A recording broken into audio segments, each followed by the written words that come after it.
Medina শরীফে যখন জামাতে দাঁড়াতাম, পাশেই হচ্ছে জান্নাতুল বাকি, যেখানে হাজার হাজার সাহাবাই কেরামরা শুয়ে আছে। ওই দিক থেকে যখন বাতাসটা আসতো, শরীরে কাঁপুনি ধরে যেত। কি আইছে? শরীরে কাঁপুনি ধরে যেত, এত ঠান্ডা। আল্লাহ পাক আমার নবী পাককে কি নিয়ামত করেছেন ভাই। তা সেই নবীর ওপরে দরুদ পড়ছেন, সকলে মহাব্বতের সঙ্গে পড়ে। আল্লাহুম্মা সাল্লি আলা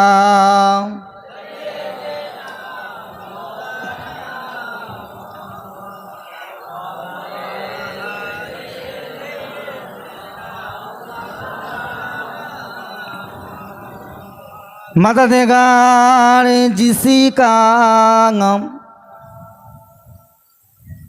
रसूले खुदा को, उसे और हिम्मत का परवाना किया गे। मदद को चली आएंगे कमली वाला, दो बुतेगे समल जाएगा। अल्लाहुम्मा सल्ली अला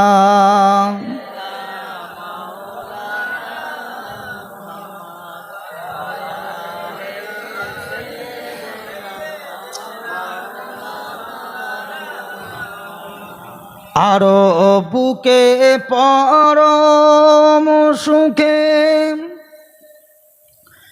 मोदेरी नबी निद्रा যায়, শীতল বায়ু বইছে সদায়, সবুজ ঘেরা খোরমা ছাওয়ায়।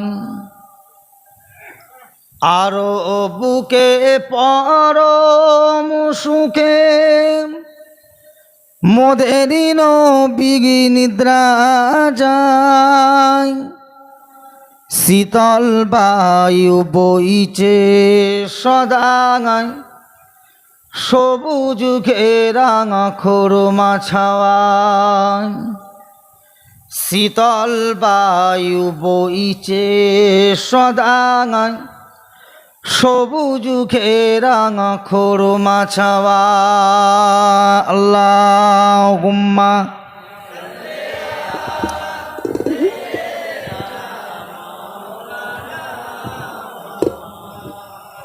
ওয়ালা আলি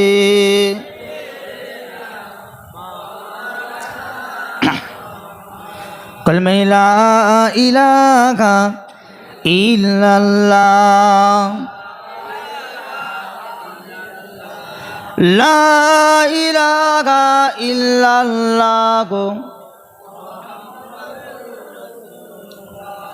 दीन मिला गो ईमान मिला, पढ़ने के लिए कुरान मिला, जो कुछ देने का था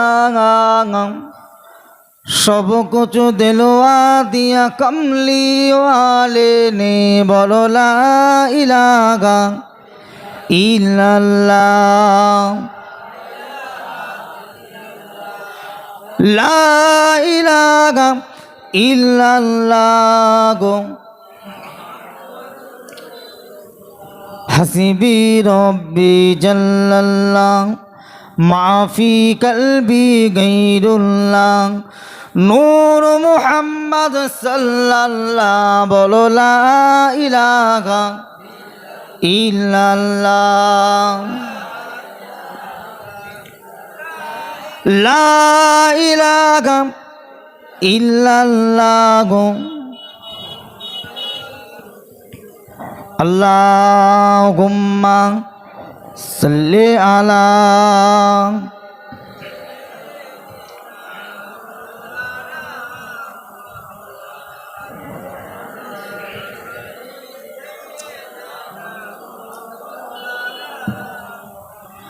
وقال الله تعالى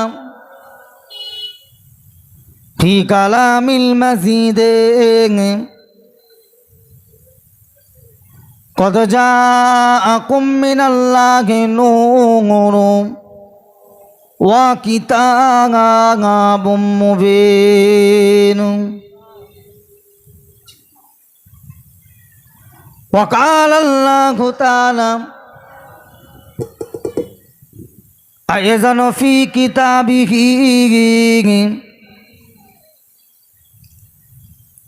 وما خلقت الجن والإنس إلا ليعبدون وقال النبي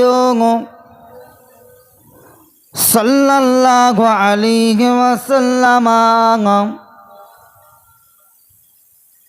لا يؤمن أحدكم حتى أكون أحب إليه من والده وولده والناس أجمعين আলহামদুলিল্লাহ। উপস্থিত আমার সরিয়া গ্রামের নামাজি মুসল্লি পরেজগার দিনদার ইমানদার নেককার আল্লাহওয়ালা ভাইয়েরা, ছেলেরা, যুবকেরা, নওজোয়ান, তরুণ,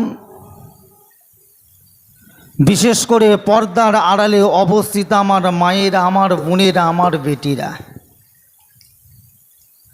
সর্বপ্রথম আল্লাহ পাকের দরবারে লাখো কোটি শুকরিয়া। সোনার মদিনা শরীফে আমাদের সকলের প্রিয় নবী, আখিরি জামানার নবী, হায়াতুন নবীর ওপরে কোটি কোটি দরুদ ও সালাম।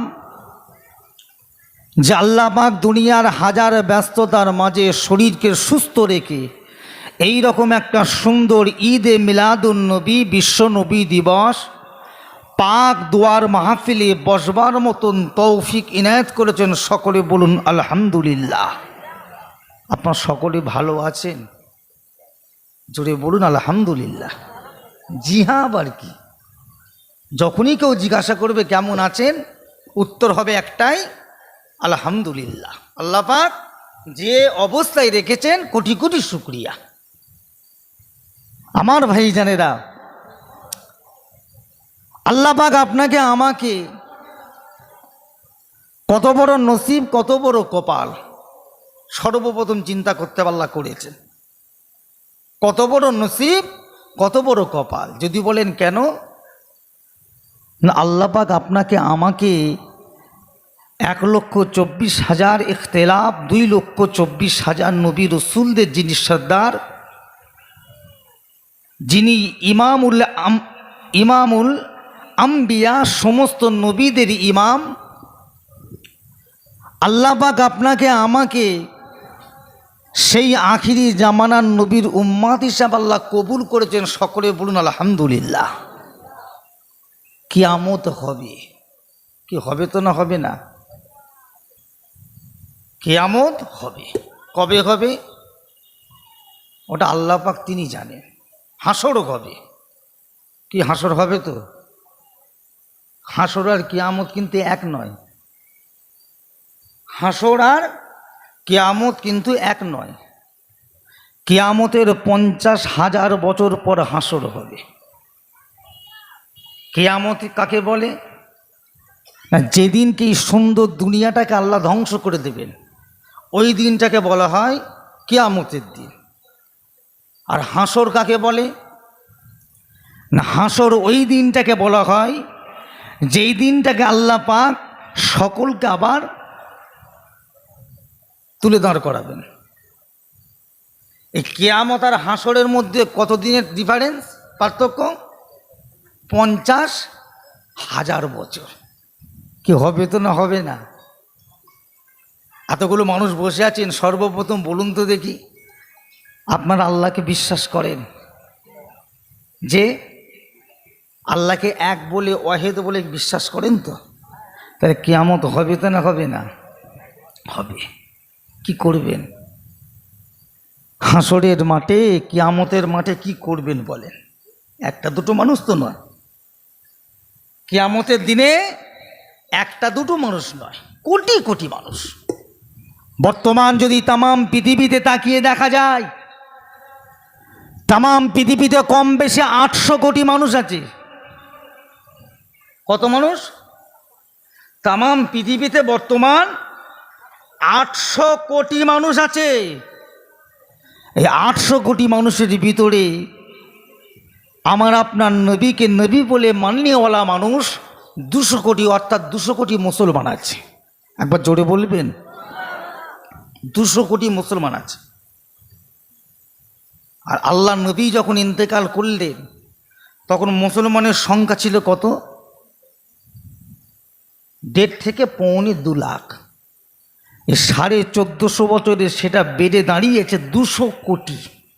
যত দিন যাচ্ছে ইসলামের প্রচার প্রসার বাড়ছে না কমছে? বেড়ে যাচ্ছে। পশ্চিমা যে সমস্ত দেশগুলো আছে, ইউরোপ কান্ট্রির এক একটা দেশে 2% 3% করে মুসলমান আছে। কারণ সেই দেশ, ওই সমস্ত দেশগুলোতে ঠিকমতো ইসলাম পৌঁছায় না, এখনো পৌঁছাচ্ছে, বাড়ছে। দিন যত যাচ্ছে বাড়ছে। কারণ পৃথিবীতে মুসলমানদের সবচাইতে বড় শত্রু কারা? ইহুদি আর নাসারা, আল্লাহ নবী বলেছেন। আর পশ্চিমা যত দেশ আছে, এ সমস্ত দেশের যত প্রধানমন্ত্রী বলেন, রাষ্ট্রপতি বলেন, বেশিরভাগ দেশই সব এই ইহুদি নাসারাদের হাতে। যার জন্য ইসলাম ওইখানে যাচ্ছে, পৌঁছাচ্ছে, কিন্তু খুব ধীরে, আস্তে আস্তে।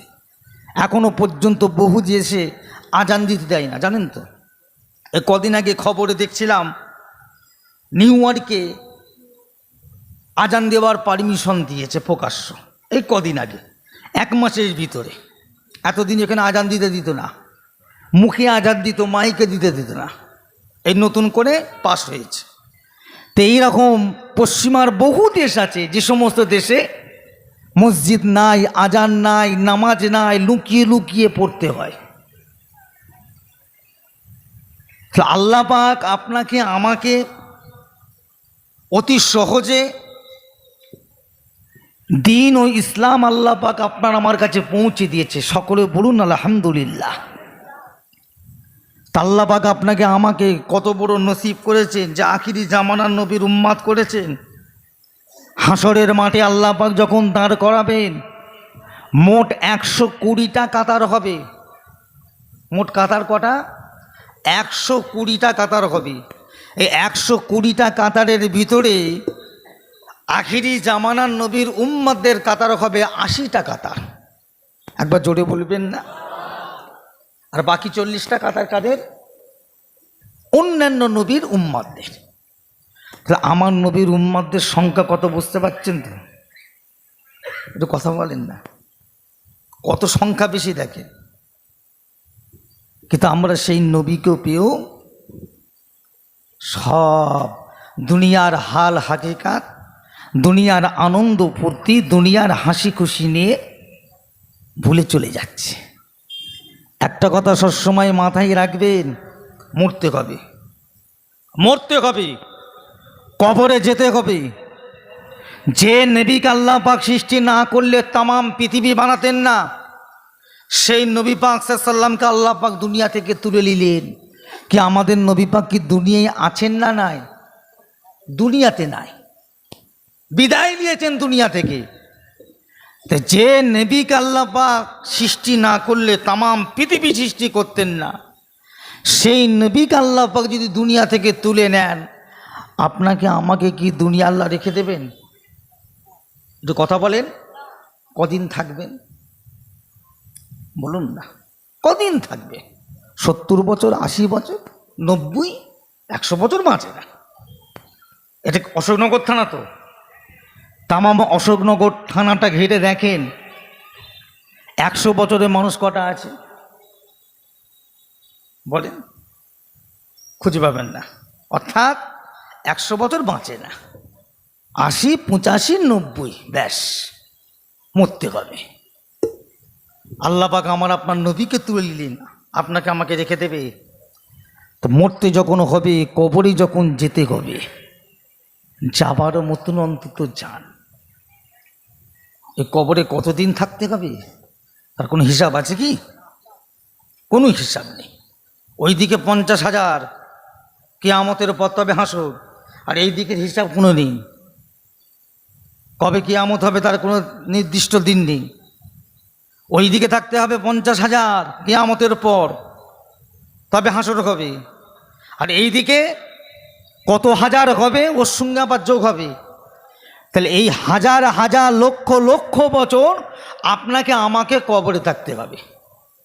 কে যাবে বাঁচাতে? কথা বলেন, কে যাবে? কে আছে? কে বাঁচাবে? একমাত্র বাঁচানোর মালিক কে? আল্লাহ। যতই চেষ্টা করে কবর থেকে কেউ বাঁচবে না। ভালো যদি হন আল্লাহ বাঁচাবে, আর নাফরমানি যদি করে যান আল্লাহ ছাড়বে না। ও আলেমের ছেলে হোক, মৌলানার ছেলে হোক, ইমামের ছেলে হোক, আর কোনো পীর সাহেবের ছেলে হোক, আর কোনো নামাজির ছেলে হোক, আল্লাহর কাছে বিচার সকলের জন্যই সমান। কেউ কাউকে চেনে না, আমার আল্লাহ কাউকে চেনে না। আল্লাহ পাকে একটাই বুঝি, তোরা আমার মখলুক, আমি আল্লাহ তোদের কি খালেক, তোরা আমার সৃষ্টি, আমি তোদের কর্তা, ব্যাস।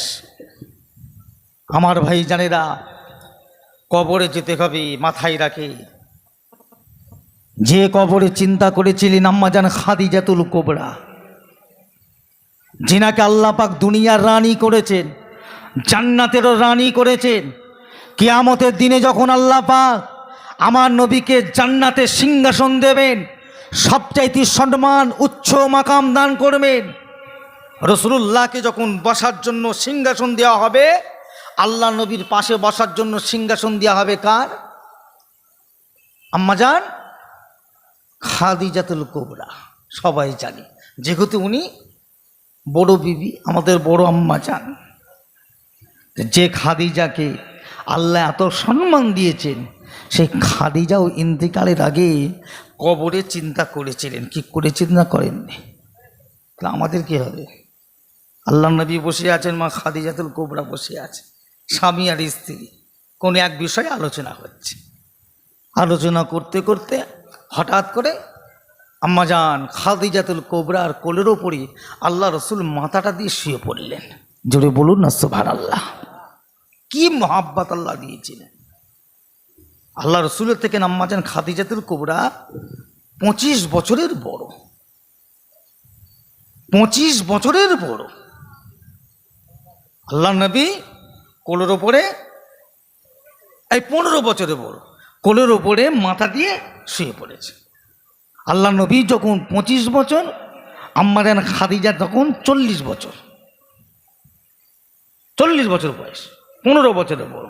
তো কোলের ওপরে মাথা দিয়ে শুয়ে আছে, গল্প করছে। এটা আমাদের প্রত্যেকের বাড়িতেই কম বেশি হয়। আল্লাহ মহাব্বত আল্লাহ দিয়েছে, স্বামী স্ত্রীর ভিতরে গল্প করছে। গল্প করতে করতে হযরতে মা খাদিজা হাসতে হাসতে হঠাৎ করে কেঁদে ফেললেন। তো আল্লাহ নবী জিজ্ঞাসা করলে, খাদিজা আমি তো তোমাকে রাগ করিনি, বকিনি, মুখ করিনি, তোমাকে কোনো কষ্টের কথা, দুঃখের কথা বলিনি, খাদিজা তুমি হঠাৎ করে কাঁদলে কেন? এতে কিনা আমাদের কি শিক্ষা নেওয়া দরকার? দেখেন, যাকে আল্লাহ পাক দুনিয়া আখিরাতে রানী করেছেন, বড় বড় রানী করেছেন, যাকে আল্লাহ নবী পাকের বড় বিবি করেছেন, আমাদের বড় আম্মা করেছেন, তিনার ধারণা, তিনার চিন্তাটা কী ছিল, আর আমাদের চিন্তাধারাটা কেমন, কিভাবে চলছে। মুখের মধ্যে একটাই কথা, ফুরফুরা শরীফের মুরিদ আমরা। তা ফুরফুরা শরীফের মুরিদ বলে কি নাজাত পেয়ে যাবে নাকি? কথা বলেন না কেন? ফুরফুরা শরীফের মুরিদ বলে কি আল্লাহ ছেড়ে দেবে? নামাজ নেই, ভালো কাজ নেই, শরিয়াতের ওপর চলা নাই, সারাদিন বসে বসে ক্যারাম বোর্ড খেলছে, তাস খেলছে, জুয়া খেলছে, লটারি কাটছে, মদ খাচ্ছে, গাঁজা খাচ্ছে, পাবজি খেলছে, ফ্রি ফায়ার খেলছে, মহিলা সমিতি করছে, বন্ধনের কারবার, ছেড়ে দেবে কি? আমার বলাটা কি ভুল হচ্ছে কি? যেই হন না কেন, ও দাদা হুজুরের মুড়ি দোকান না দাদা হুজুরের আগুলাদি ঘন, আমি হই, ছেড়ে দেবে? অন্যায় করবেন, বেশরিয়াতি কাজ, আল্লাহ ছেড়ে দেবে? এত সহজ? বলেছি না, আল্লাহ কাউকে চেনে না। আল্লাহ চেনে কাকে? যে আল্লাহর আল্লাহ তাকে চেনে, যে আল্লাহর আল্লাহ পাক তাকে চেনে, যে আল্লাহ নয় আল্লাহ তাকে চেনে না। তো আল্লাহ রসুল জিজ্ঞাসা করলে, খাদিজা তুমি কাঁদলে কেন? চুপ করে আছে। তখন আল্লাহ নবী একটু ঠাট্টা করে বলেন, খাদিজা আমি গরিব বলে কি তোমার কষ্ট হচ্ছে? নবী তো গরিব ছিলেন। আমি গরিব বলে কি তোমার খুব কষ্ট হচ্ছে? বলে, না ইয়া রাসূলুল্লাহ। তাহলে কাঁদছো কেন? বলছো, হুজুর একটা কথা আমার না মনে পড়ে গেছে, আমি তো বুড়ি হয়ে গেছি, আপনি যুবক, নবী পাকের বয়স তখন 40 বছর, আপনি তো যুবক আর আমি বুড়ি। হুজুর জানি না কবে মরবো, আল্লাহর হুকুম হবে, আমার একটা কথা মনে পড়েছে। নবী বললে, কি বলো? বলো, হুজুর আপনার উপরে কয়েকটা আমার আশা দাবি, এগুলো কি আপনি আমার একটু পূরণ করবেন? নবী বললে, কি কি দাবি বলো, কি চাও বলো? আমার ওপর আবার তোমার কিসের দাবি? বলছে, হুজুর 1 নাম্বার দাবি হলো, আমি যখন মারা যাব আপনার শরীরে জুব্বাটা দিয়ে আমি খাদিজাকে একটু কাফন করে দিতে পারি। একবার জোরে বলবেন না? আল্লাহ নবী বলে, এটা আবার কোনো কথা হলো? তোমার যদি আশা থাকে আমার দিতে অসুবিধে দেখিতে, ঠিক আছে যাও খাদিজা, আমি তোমার এই দাবিটা আমি রাসূলুল্লাহ পূরণ করে দেবো। জোরে বলুন না সুবহানাল্লাহ।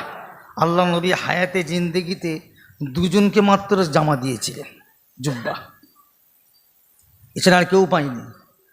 একটা হলেন আম্মাজান খাদিজাতুল কুবরা, আর দ্বিতীয় জন হলেন হযরতে ওয়াইস কুরুনি।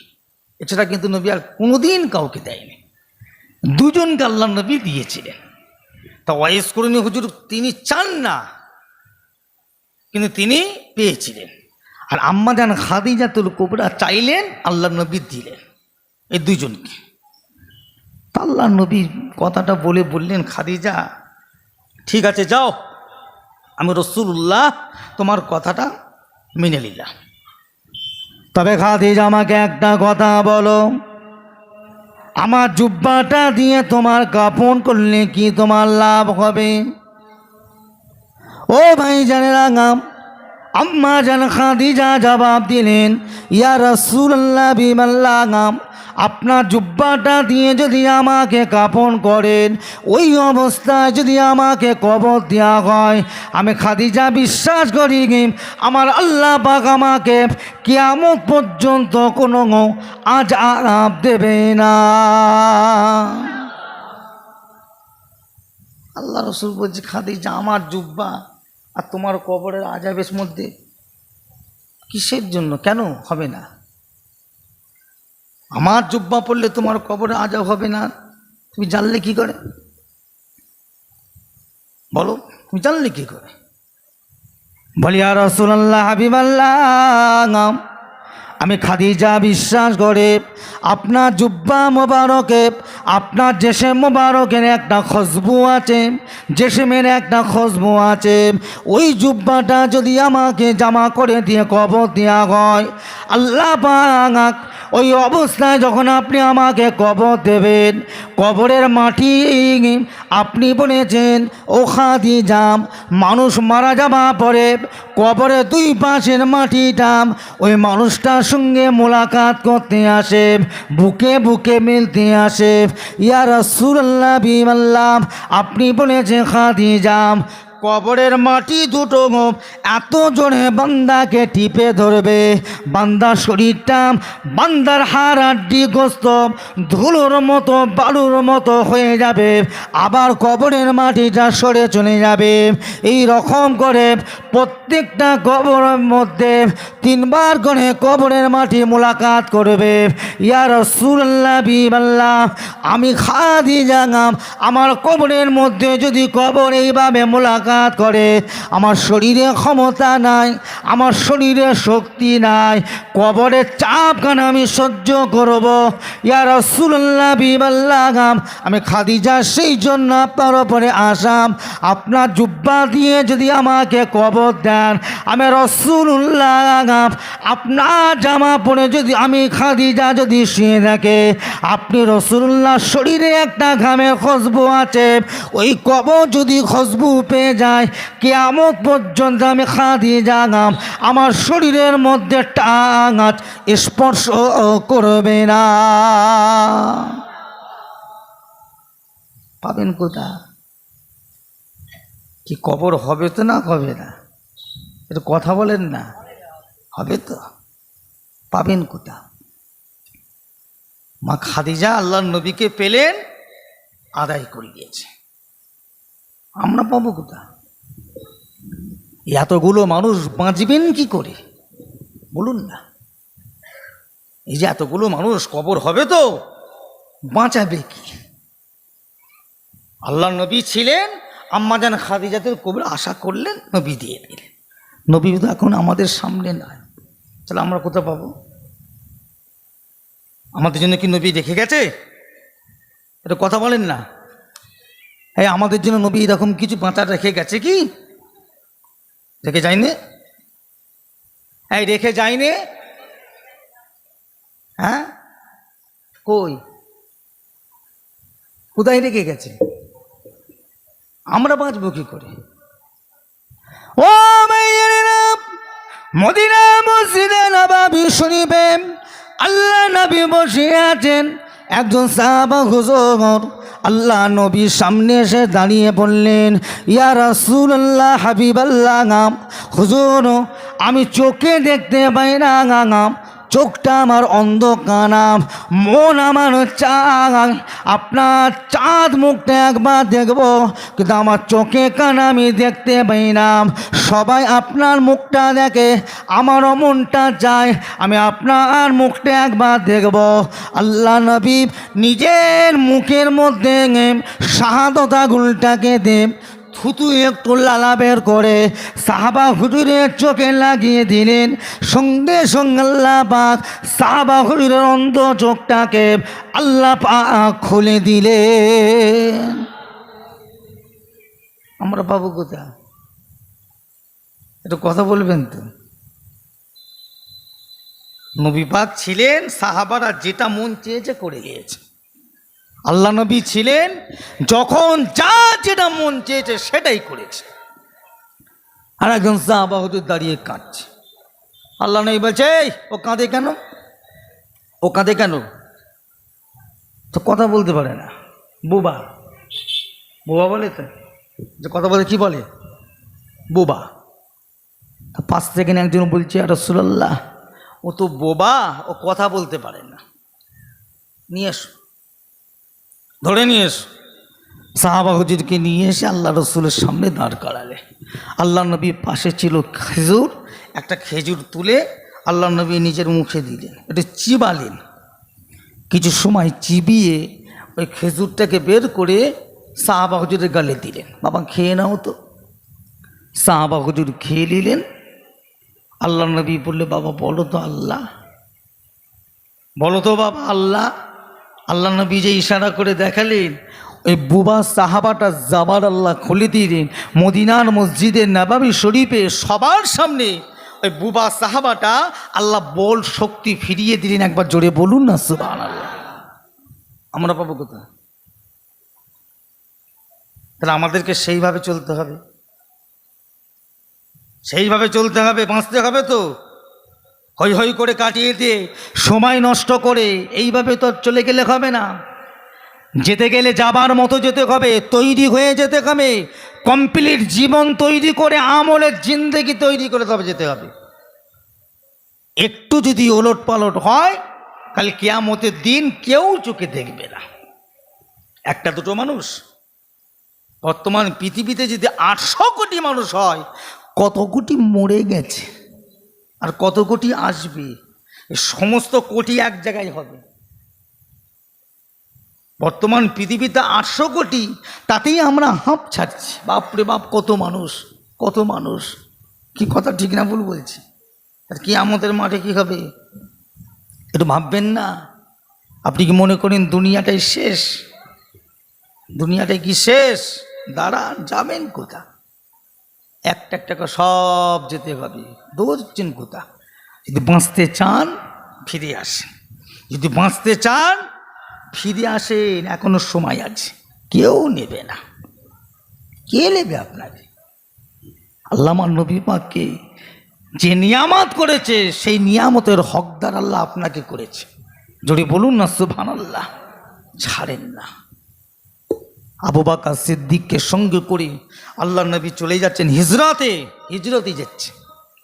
সারা রাত হাঁটার পরে আবু বকর বলছে, হুজুর সকাল হয়ে গেছে, আর যাওয়া যাবে না। কেন বাবা?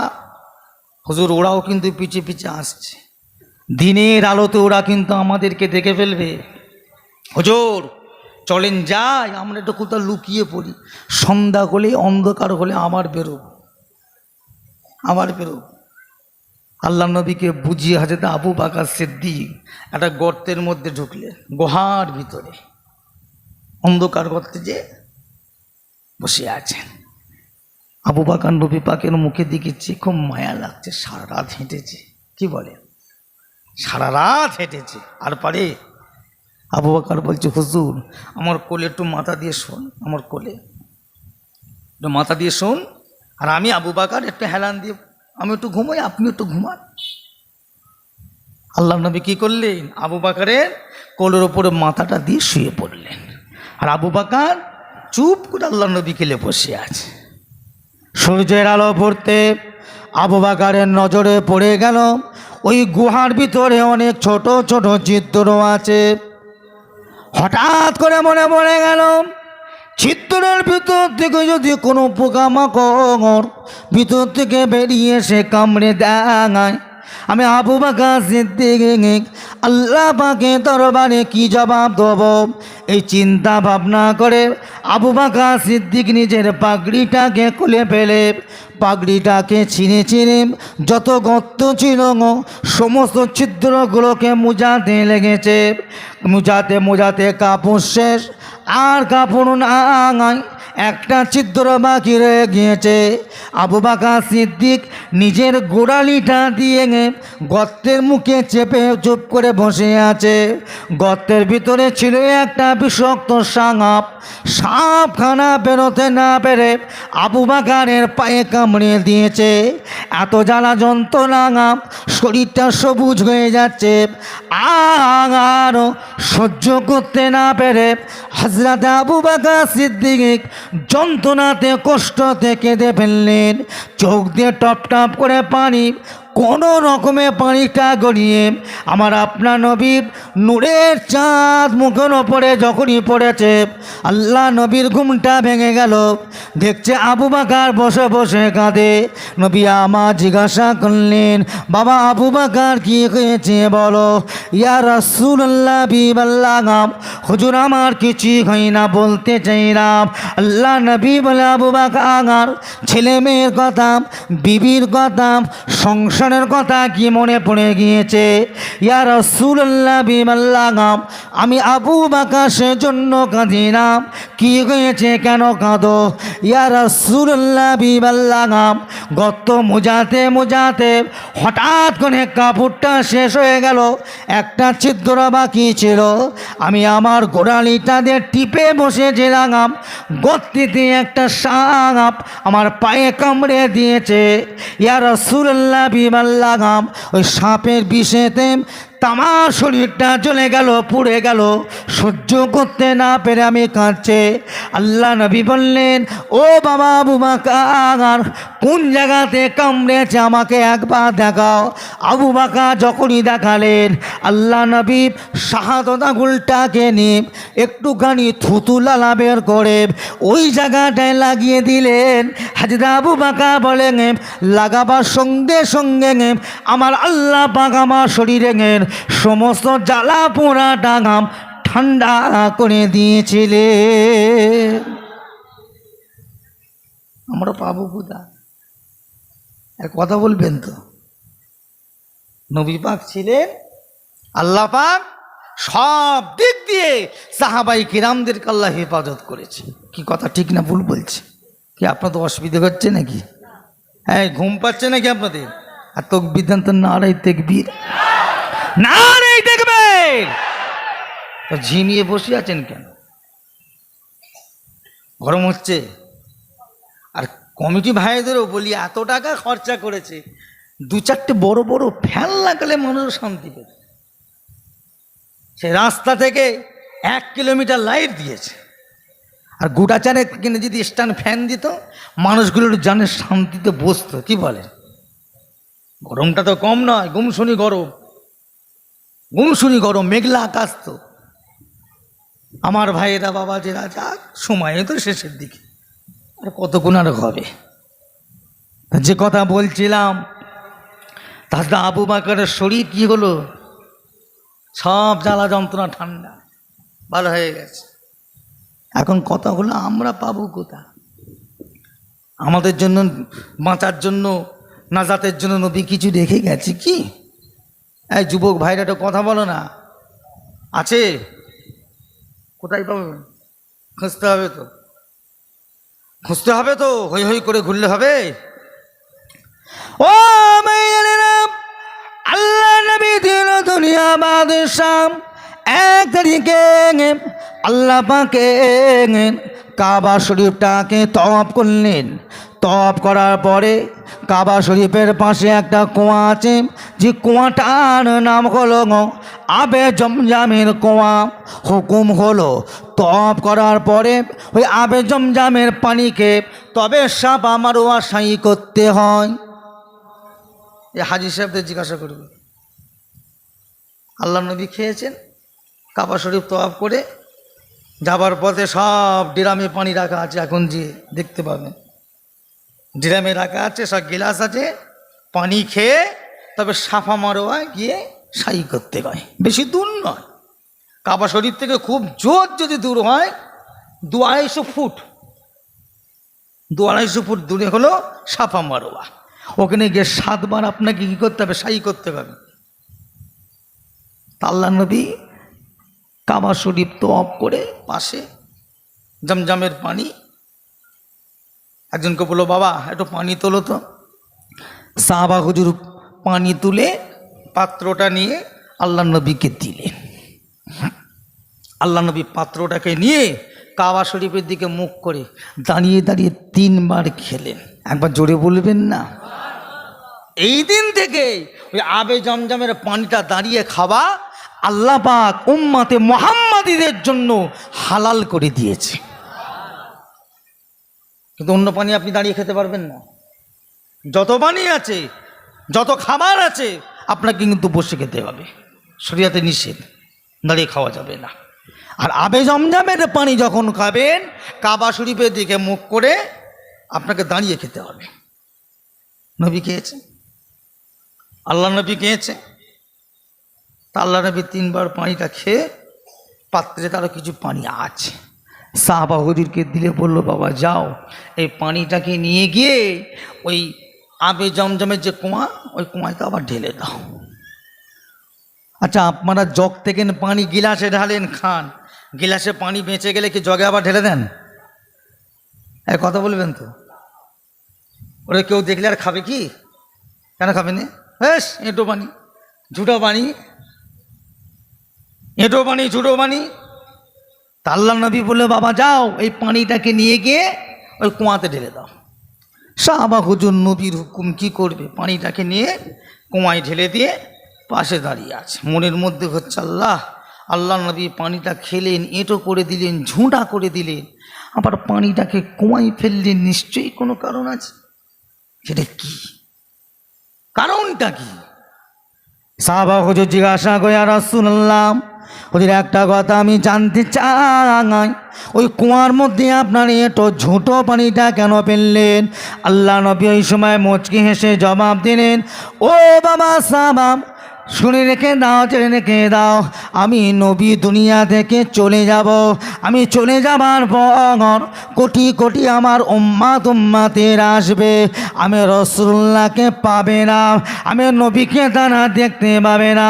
তাদেরকে বলে দেবে, ওই আবে জমজমের পানিটা যে খাবে সে যেন মনে করে আমি রাসূলুল্লাহ নিয়ে তো ঝুটো পানি খাচ্ছি। জোরে বলো। ও ভাই জানেরাম, সেই দিন থেকে হাজী সাহেবদের মনে একটা কথা ঢুকে গেল। আজও পর্যন্ত দেখবেন যত হাজিরা হজে যায়, ওই এহরামের কাপড়টা যে নিয়ে যায়, হজ হয়ে গেলে ওই এহরামের কাপড়টাকে ওই আবে জমজমের পানিতে ধুয়ে এনে বাড়িতে রেখে দেয়। বাড়িতে সবাইকে বলে দেয়, আমি মারা যাবার পর ওই কাপড়টাকে দিয়ে আমাকে কাফন দেবে। ও মাইজানেরা, কিসের জন্য কথাটা বলে যায়? তাদের মনে একটা চিন্তা আছে, তাদের মনে একটা ভালোবাসা আছে যে ওই পানিতে এমন একটা পানিতে ধোয়াম, এমন একটা পানিতে কাপড়টা ধোয়াম যে পানিতে রাসূলুল্লাহ লালা মুবারকের খুশবু আছে, আল্লাহ নবী থুতু মুবারকের খুশবু আছে।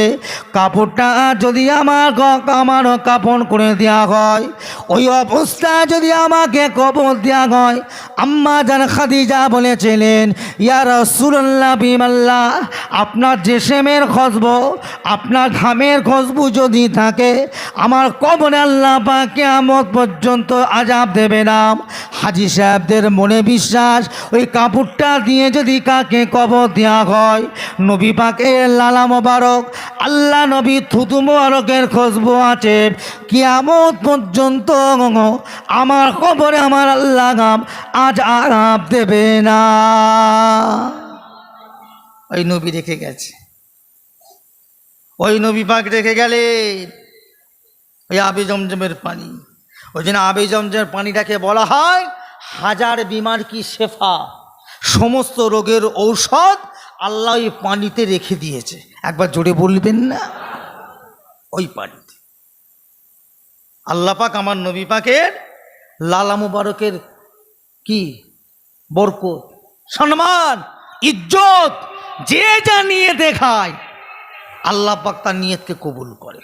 কি করে না? ওটা রেখে দেবেন বাড়িতে। নবী পাক সবাইকে যেমন দিয়ে গেছেন, আমার আপনার কথা চিন্তা করে কিয়ামতের পর্যন্ত যত মানুষ সবাই চিন্তা করে রেখে গেলেন। কিন্তু আমরা সেই নবীর কোনো কথা নাই, মনে চিন্তা নাই। ও হচ্ছে হবে কোন, হচ্ছে হবে কোন, এই হচ্ছে হবে কোন করে বয়স কমছে না বাড়ছে? বলবেন তো? বয়স আমাদের দিন দিন বাড়ছে না কমছে? বাড়ছে। হায়াত কমে যাচ্ছে, মরতে হবে এ দুনিয়ায়, কারণ বাঁচা থাকার জায়গা নয়। আল্লাহ পাক আপনাকে আমাকে ফুরফুরা শরীফের মুজাদ্দিদুজ্জামানের ওসিলায় আল্লাহ আমাদের আপনাকে এত সুন্দর সমাজ, এত সুন্দর দিন, আল্লাহ শরিয়াতকে আল্লাহ মিলিয়েছে। কোনো জিনিসের কিন্তু অভাব নাই। কি আমাদের সেলসরা কোনো জিনিসের কমতি আছে কি? জোরে বলেন। সব পেয়ে গেছে।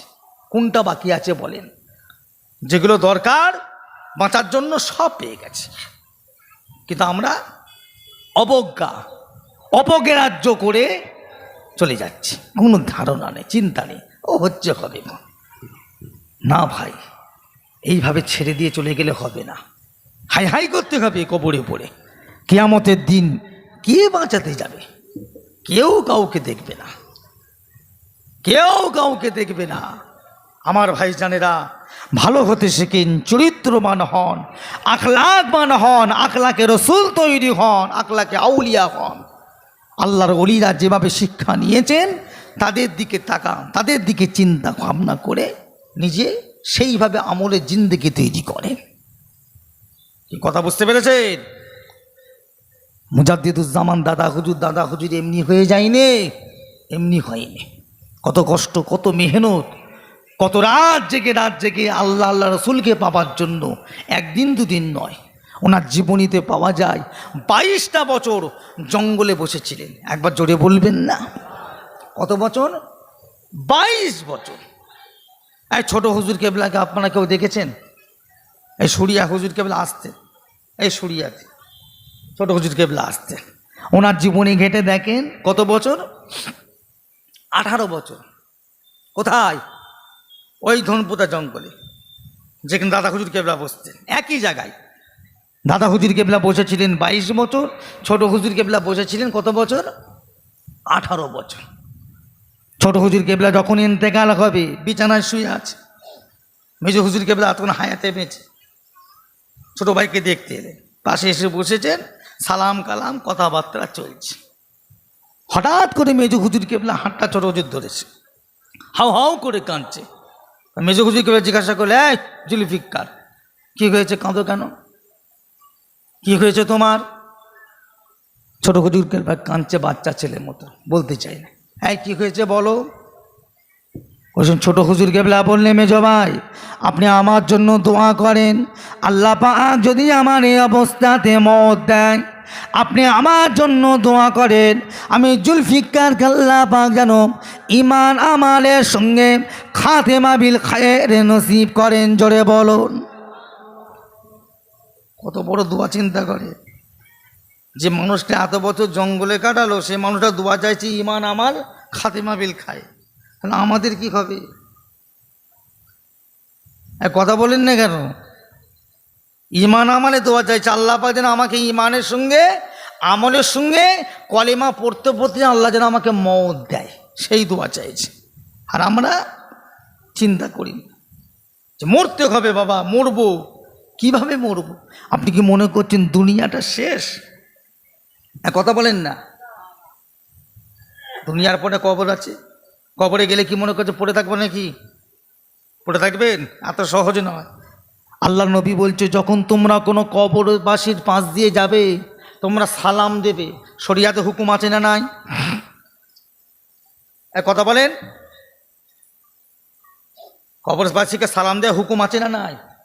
তা সালামটা কেন দেন? বেঁচে আছে বলেই তো, না মরে গেছে? মরে গেলে আর সালামের জবাব দেবে?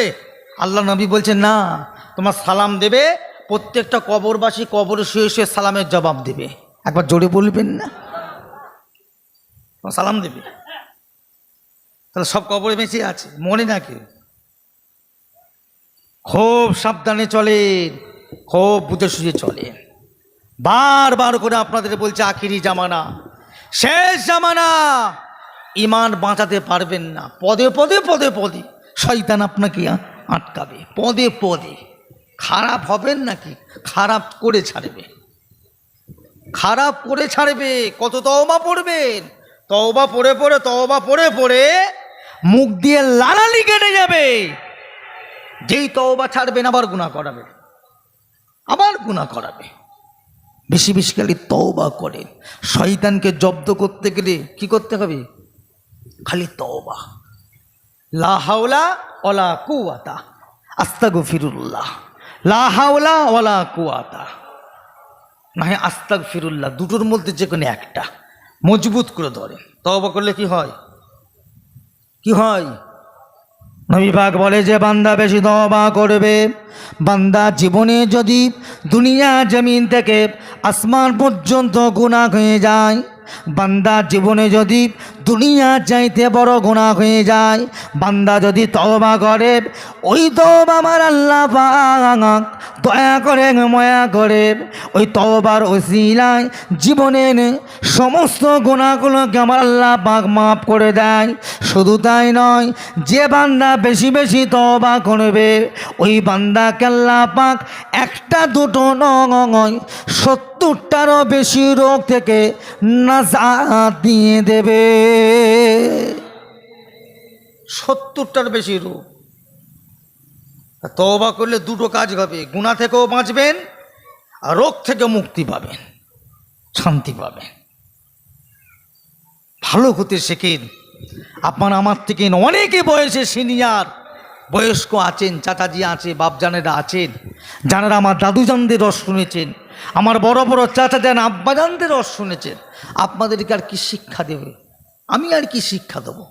সে জ্ঞান আমার আছে। যে সমস্ত আলেমদের, যে সমস্ত হুজুরদের আপনারা আওয়াজ শুনেছেন, সে শিক্ষা সেভাবে আমরা বলতে পারবো।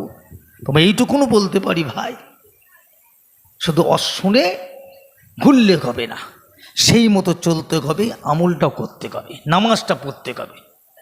নামাজের ধার ধারে না, হই হই করে খালি ঘুরছে, আর কিছু বললেই দাঁড়া না রে বাবা, বয়সটা একটু হোক, পড়বো। কবে বলবেন? বয়স আর কবে হবে? মরণের কোনো সময় আছে নাকি? হুকুম হলেই তো চলে যেতে হবে। পরে পড়বো, পরে পড়বো, পরে পড়বো, পরে পড়বো, কবে পড়বেন? ও পড়া শেষ হবে না, ও আর পড়া হবে না, কবরে চলে যেতে হবে। নামাজটা পড়েন ভাই, কিছু করেন আর নাই করেন, নামাজটা পড়েন। কারণ একমাত্র আল্লাহর সঙ্গে বান্দার নিকটস্থ করতে পারে, একমাত্র আল্লাহর সঙ্গে বান্দার বন্ধুত্ব করতে পারে, সেটা হলো নামাজ। একবার জোরে বলুন না সুবহানাল্লাহ। নামাজ ছাড়া কোনোদিন আল্লাহকে আপনি কাছে পাবেন না, একমাত্র নামাজই পারে। নবী বলে দিয়েছে, তোমরা যখন নামাজ পড়ো সিজদায় যাবে, তোমরা মনে করো না তোমাদের সিজদাটা জমিনে পড়েছে, তোমাদের সিজদাটা কোনো নামাজ পাটিতে পড়েছে, তোমাদের সিজদাটা পাথরে পড়েছে, তোমাদের সিজদাটা মাটিতে পড়েছে। না, আল্লাহ নবী বলছে তোমরা যখন সিজদায় যাবে, তোমরা মনে করবে তোমাদের সিজদাটা আমার আল্লাহ পাকের কুদরতের কদমের ওপরে পড়েছে। একবার জোরে বলবেন না? এই নিয়েতে, এই মনে করে তোমরা নামাজ পড়ো, জানবে তোমার আল্লাহর পায়ের ওপরে, কদমের ওপরে, কুদরতের ওপরে তোমরা পা দিয়েছো, কপাল দিয়েছো। দেখবে আল্লাহকে তোমরা অতি সহজে কাছে পেয়ে যাবে। সে ধান্দা আমাদের আছে? নামাজ পড়ার কথা বললে পালায়, খালি উপমা দেয়। ধর ভাই, আমি সেই রকম নামাজের কিছু নিয়ম জানি না, কি নামাজ পড়বো? কি বলেন না, এই কিছু জানে না বলে কেউ নামাজ মাপ? বলুন, আপনি কিচ্ছু জানেন না, জীবনে স্কুলে পড়েন না, মাদ্রাসায় পড়েন না, কিন্তু আল্লাহ আপনাকে টাকা দিয়েছে, টাকা। আর বাড়িতে রাখলে চোরের ভয়, কি করবেন? ব্যাংকে রাখবেন। আর ব্যাংকে এখন টাকা তুলতে গেলে সই লাগবে। পড়ালেখা করেন না, সই করবেন কি করে? আর টাকা তুলবেন কি করে? এক কথা বলবেন তো, সই করতে জানেন না, অশিক্ষিত মানুষ, মূর্খ মানুষ, তাহলে টাকা তুলবেন কি করে? তার জন্য কি আছে? টিপ আছে না? তাহলে তার জন্য যদি বিশ্বাসের ওপরে টিপ দিয়ে টাকা দিয়ে দেয়, হাগো, আমার আল্লাহ পাক মূর্খদের জন্য কোনো ব্যবস্থা কি করে না? শিক্ষিতের জন্য যেমন ব্যবস্থা করেছে, নিশ্চয়ই আমার আল্লাহ মূর্খদের জন্য ব্যবস্থা করেছে। সেটা কি, কিরকম করে? আল্লাহ নবী বলে, তোমরা যদি কিছু না জানো, নামাজীদের পাশে দাঁড়িয়ে যাও। কেমন করে নামাজ পড়ে দাঁড়িয়ে দাঁড়িয়ে দেখো, কেমন করে নিয়ত করে, কিভাবে রুকু করে, সিজদা করে, বৈঠক করে, ঠিক ওই সময়গুলো তোমরা লক্ষ্য করে ঠিক ওই রকমভাবে তোমরা নামাজে দাঁড়িয়ে যাও। তোমরা যদি কিছু না জানো, আল্লাহু একবার বলে নিয়ত বেঁধে তোমরা সূরা ফাতিহা জানো না, কোরআন পাকের কোনো সূরা জানো না, ওই জায়গাটায় মনে মনে কয়েকবার সুবহানাল্লাহ, সুবহানাল্লাহ, সুবহানাল্লাহ, সুবহানাল্লাহ পড়ে নাও। রুকুতে চলে যাও, রুকুতে যদি তাসবিহ না জানো, কয়েকবার সুবহানাল্লাহ, সুবহানাল্লাহ, সুবহানাল্লাহ পড়ো। সিজদায় চলে যাও, কয়েকবার সুবহানাল্লাহ, সুবহানাল্লাহ, সুবহানাল্লাহ পড়ো। এইভাবে 2 রাকাত 4 রাকাত নামাজের পরে বৈঠকে বসতে হয়। বৈঠকে বসে আত্মাহিয়াত দরুদ শরীফ পড়তে হয়। সেটা যদি তোমাদের জানা না থাকে, ওই জায়গাটায় বসে বসে সুবহানাল্লাহ, সুবহানাল্লাহ, সুবহানাল্লাহ, সুবহানাল্লাহ পড়ে ঠিক ওই সময় মতো তোমরা সুবহানাল্লাহ পড়ে সালামটাকে ফিরিয়ে নাও। আল্লাহ নবী বলে, মূর্খ শিক্ষিত বান্দার জন্য আমার আল্লাহ পাক এই নামাজটাকে কবুল করে নেবে। পড়তে হবে, জানি না বলে ঘুরবো, ছেড়ে পালাবো, ওসব চলবে না।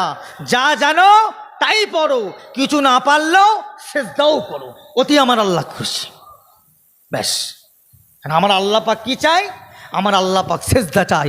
আমার আল্লাহ পাক কি চাই? আমার আল্লাহ পাক বান্দার কি চাই? সিজদা। আমি যে তোর খালেক, আমি যে তোর মালিক, আমি যে তোর আল্লাহ, এটা তোরা প্রমাণ কর, এইটাই তোরা স্বীকার কর।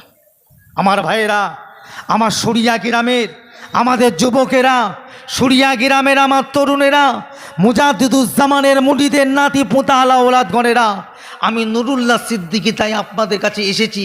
আল্লাহ পাক এই সরিয়া গ্রামে বহুদিন পরে আমি এলাম, আশেপাশে এসেছি, সরিয়াতে এসেছি অনেকবার, কিন্তু তবুও বহুদিন পরে আজকে এলাম। ভাই, একটাই কথা আপনাদের কানে, একটাই কথা আপনাদের মনে স্মরণ রেখে যেতে চাই, কেউ কাউকে বাঁচাতে পারবে না, কেউ কাউকে বাঁচাতে পারবে না।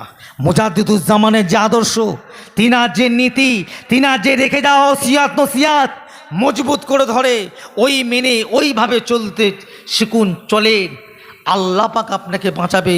সকলে বলুন ইনশাআল্লাহ। বাঁচার চেষ্টা করেন ভাই। হই হই করছেন, কার পাল্লাই পড়ে দৌড়চ্ছেন? থামেন। জানেন না মওত আপনার যে কোনো মুহূর্তে হবে, কবরে যেতে হবে, কে বাঁচাবে? যতই দাদা হুজুর করো, সরিয়ার মানুষ, তোমার দাদা হুজুর তোমার কবরে আসবে না। কে আসবে নাকি? দাদা হুজুর কবরে আসবে, তাহলে কে বাঁচাবে? দাদা হুজুর কেবলা বাঁচাবার পথ দেখিয়ে দিয়ে চলে গেছে। বাবা, দুটো পথ, একটা হলো শয়তানের পথ, একটা আল্লাহ রসুলের পথ। বাবা, আল্লাহ রসুলকে যদি পেতে চাও, এই সমস্তগুলো মেনে আমল করে যাও, বাবা, আল্লাহ তোমাদেরকে বাঁচাবে। এইটাই ছিল দাদা হুজুরের ওসিয়াত, এটাই ছিল দাদা হুজুরের নসিয়াত, এটাই ছিল দাদা হুজুরের মূল বক্তব্য। একবার জোরে বলবেন না? সেইভাবে চলে, কেউ বাঁচাতে আসবে না। ভালো হয়ে যান, চরিত্রবান হয়ে যান, আখলাকবান হয়ে যান, আখলাকের রসুল তৈরি কর, নামাজি তৈরি কর। আজকে আমার আপনার নবী শুধুমাত্র আপনার আমার মুখের দিকে চেয়ে এত মার খেলেন, এত কষ্ট করলেন, এত চোখের পানি ফেললেন। সাহাবায়ে কিরামদের কেলে যুদ্ধের মাঠে গেলেন, যুদ্ধের মাঠে গিয়ে তারা নিজেদের বিবি বাচ্চার কথা খেয়াল করলেন না, নিজের সংসারের কথা খেয়াল করলেন না, নিজেদের জীবনগুলোকে রাসূলুল্লাহর কদমের কাছে উৎসর্গ করে দিয়ে আল্লাহর দ্বীনকে প্রতিষ্ঠিত করার জন্য তারা দুনিয়া থেকে বিদায় নিয়ে চলে গেলেন। জীবনও কোনোদিন উহু করলেন না, আহা করলেন না। একটার পর একটা আঘাত পড়েছে, সেসব আঘাতের কথা চিন্তা না করে তরোয়াল নিয়ে আরো সামনের দিকে এগিয়ে গিয়ে আল্লাহ দ্বীনকে প্রতিষ্ঠিত করার জন্য তারা মোকাবেলা লড়াই একভাবে করে গেছেন। একবার জোরে বলুন না সুবহানাল্লাহ। বদরের মাঠে গিয়েছিলাম, বদরের মাঠ কি কঠিন জায়গা, হাজী সাহেবদের জিজ্ঞাসা করে দেখে কি কঠিন জায়গা। ফাঁকা মাঠ, একটা গাছও নাই যে একটু কোনো জায়গায় গিয়ে একটু এই গরমে রোদের তাপে একটু ছায়ায় গিয়ে বসি, কিচ্ছু নাই, ফাঁকা। 313 জনকে নিয়ে আল্লাহ নবী সেই মাঠে রমজান শরীফের 17ই রমজান আল্লাহ নবী বদর প্রান্তে আল্লাহ দ্বীনকে প্রতিষ্ঠিত করার জন্য গিয়ে হাজির হয়েছিলেন। একবার জোরে বলবেন না? হ্যাঁ, জোরে বলা যাবে না? কতজন বললাম? 313 জনকে নিয়ে। আর ওই দিকে আল্লাহ নবীর চাচা, একই বাড়ি, একই বংশ, একই গোত্র, একই বিলাদ। এক কথা ঠিক না ভুল? আবু জেহেল নবীও কুরাইশ বংশের, আর আবু জেহেলও কুরাইশ বংশের। নবীও হাশিমি গোত্র, আর আবু জেহেলও ছিল হাশিমি গোত্র। নবীও যে বংশের, যে খুনের, যে বিলাদের, আবু জেহেল সেই বিলাদের। কিন্তু একজনের চিন্তা ছিল আল্লাহ দ্বীনকে প্রতিষ্ঠিত করতে হবে, শরিয়াতকে প্রতিষ্ঠিত করতে হবে। আবার একই বাড়ির ছেলে চিন্তা ছিল আল্লাহ দ্বীনকে কি ধ্বংস করতে হবে। চলে গেলেন। 313 জনকে নিয়ে নবী বাড়ি আছেন। রমজান শরীফ মাস, 313 জনই রোজা রেখে আছে। আর আরবের গরম মানে কি? এ আমাদের মতো 35-40-এর ভিতরে নয়, ওইখানকারের গরমের ডিগ্রি এত এত হাই, এনি টাইম 45-50-55 পর্যন্ত উঠে যায়, 55 পর্যন্ত গরম উঠে যায়। এত কঠিন গরম, তার উপরে পানি নাই, পাহাড় বালু এলাকা, একটা গাছও নাই। আল্লাহ নবী 313 জন কিলে দাঁড়িয়ে আছে। আমার নবী পাকের মনের ভিতরে একটা ভয় এসে গেল, আল্লাহ ওরা এত, আমার এই কম, এই 313 জনকে নিয়ে যদি দাঁড়ায়, আল্লাহ ওরা তো আমাদেরকে মারবে, আমরা যদি না পারি তো ইসলাম কি আজকেই শেষ হয়ে যাবে? এখানেই কি আল্লাহ ইসলাম আজকে শেষ? আগামীকাল থেকে কি আর কলেমা বলার মতো, আল্লাহ বলার মতো আর কাউকে পাওয়া যাবে না? এই চিন্তা করতে করতে নবী পাক সেজদায় পড়ে গিয়েছিলেন। একবার জোরে বলবেন না? যে জায়গায় সেজদায় পড়েছিলেন ওই জায়গাটায় আল্লাহ পাক যদি কোনোদিন যাওয়ায় আপনারা যাবেন ইনশাল্লাহ, বর্তমান সেখানে একটা মসজিদ করে দেওয়া হয়েছে। ওই জায়গাটায়, ওই মসজিদে গিয়ে 2 রাকাত শুকরিয়ার নামাজ আদায় করতে হয়। যে হাজি সাহেব 2 রাকাত শুকরিয়ার নামাজ পড়ে দোয়া চাইবে, ওই দোয়াটা আল্লাহর দরবারে কবুল হয়ে যায় ওই জায়গাটায়। ওখান থেকে খুব জোর যদি হয় 200 মিটার দূরে, 200-250 ফুট দূরে একটা কুয়া আছে, কুয়া, যেই কুয়াতে ওই আবু জেহেলকে মেরে ফেলে দেওয়া হয়েছিল, কুয়াতে, ওর পাশেই কুয়া। সে কুয়ার চিহ্ন দেখুন নাই, ইট মেরে পাথর মেরে জুতো মেরে, আর কুয়া উঁচু হয়ে গেছে ওই জায়গাটাই। তো ওই জায়গাটা আল্লাহ নবী সেজদায় পড়ে খুব কাঁদলেন, খুব কেঁদেছিলেন। এটাই ছিল ইসলামের প্রথম যুদ্ধ। কি জিনিস কেউ জানে না, কেমন করে করতে হয়। আপনাকে যদি হাতে তরোয়াল দিয়ে দেওয়া হয়, আর একজন হাতে দিয়ে দেওয়া হয়, এক কথা বলেন, লড়াই করতে পারবো? এলো পাদারি মারবে না? এলো পাদারি, কে কোন দিকে চালাবে তার কোনো ঠিক নাই। কিন্তু তা তো করলে হবে না, কারণ আবু জেহেলের দল ছিল ট্রেনিং প্রাপ্ত, প্রত্যেকটা ট্রেনিং প্রাপ্ত সৈন্য তারা। আর সাহাবাই কিরামেরা শুধু নবীর পাকের মুখের দিকে চেয়ে আল্লাহ দিনকে বাঁচানোর জন্য যে যেমন পেরেছে ওই অবস্থায় এসে হাজির হয়ে গেছে। একবার জোরে বলবেন না? কোনো ট্রেনিং নেই। প্রথম জিহাদ 17 রমজান, মনে রাখবেন। যুদ্ধটার নাম ছিল কি? বদর। আল্লাহ নবী খুব কাঁদছে। হাদিস পাকে এসেছে আল্লাহ রসুলের নাকে এবং মুখে এবং চোখে 3 জায়গাতে বালু ঢুকে গিয়েছিল। বালু ধুলেই পড়ে, যদি আপনি কাঁদেন মুখে বালু ঢুকে যাবে না? নাকে বালু ঢুকবে না? ধুলো ঢুকে গিয়েছিল। আবু বকর থাকতে না পেরে আবু বকর আল্লাহ নবীর পাশে গিয়ে কাঁদছে আর বলছে, আর রাসূলুল্লাহ আপনি এইভাবে রোজা রেখে কষ্ট করবেন না হুজুর, কাঁদবেন না, হুজুর অসুস্থ হয়ে পড়বে। নবী আবু বকরের কথা কান দিলেন না, একভাবে কেঁদে যাচ্ছেন, একভাবে। আল্লাহ নবী কোনো মতে সান্ত্বনা পাচ্ছেন না, আবু বকর দিতে পারছে না।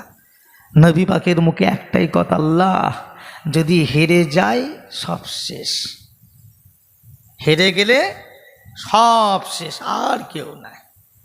খুব কাঁদছেন। আবু বকর বলছে, কেন হুজুর হারবেন? আল্লাহ হুকুম করেছেন বলেই তো আপনি এসছেন, কেন আসবেন? আবু বকরের কথা নবী শুনছে না, একভাবে কাঁদছে। কিছুক্ষণ বাদে দেখা যায় নবী পাকের পাশে হযরত জিবরাইল এসে দাঁড়িয়ে পড়ে সালাম দিলেন।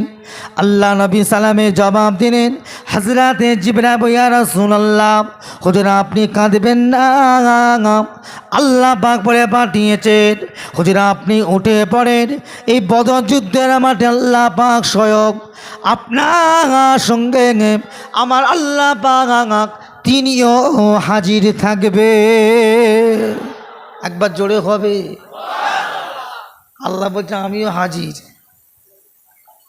আপনি ওঠেন, আমি আছি তো, আমি দাঁড়াবো, আমি থাকবো আপনার সঙ্গে।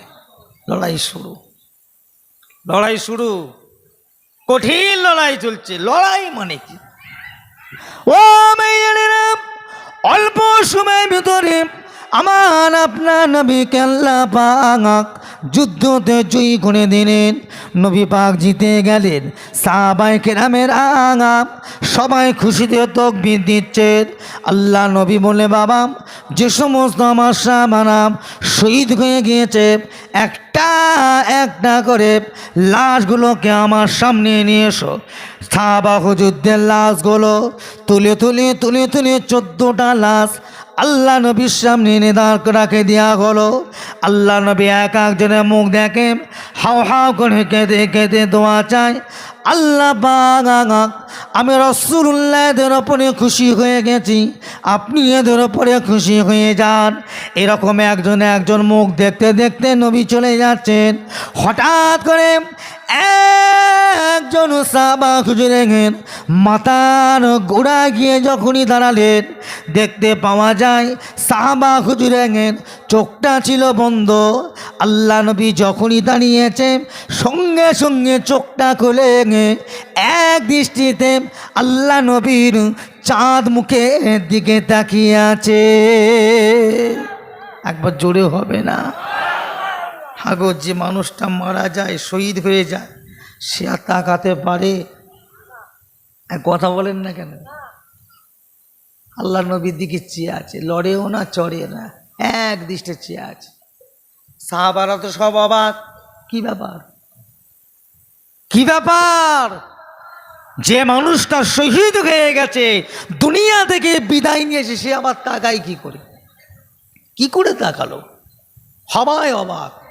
আল্লাহ নবী কিছুক্ষণ বাদে সাহাবারা দেখছে আল্লাহ নবী এক পা দুপা করে আগাচ্ছে। আগিয়ে গিয়ে ওই সাহাবা হুজুরের মাথার গোড়ায় ঠিক কাছাকাছি গিয়ে দাঁড়িয়েছে।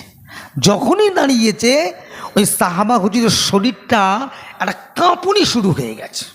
একবার জোরে বলবেন না? কাঁপুনি। কাঁপতে কাঁপতে শরীরটা কাঁপতে কাঁপতে বালুতে ঠেলতে ঠেলতে রাসূলুল্লাহর কদমের ওপরে সাহাবা হুজুরের মাথাটা এসে কি উঠে পড়েছে। রাসূলুল্লাহর কদমে মাথা উঠে পড়েছে। যখনই মাথাটা কদমে পায়ের ওপর উঠেছে, আস্তে আস্তে কাঁপুনি বন্ধ, ঠান্ডা, চোখটা বন্ধ হয়ে গেল। আল্লাহ নবী সরে চলে এলেন। সাহাবারা প্রশ্ন করি, রাসূলুল্লাহ, কি হলো ব্যাপারটা? এত কিছু হয়ে গেল, কি হলো? হুজুর একটু বলবেন না? আল্লাহ নবী জজ্জাউন করে কাঁদছে।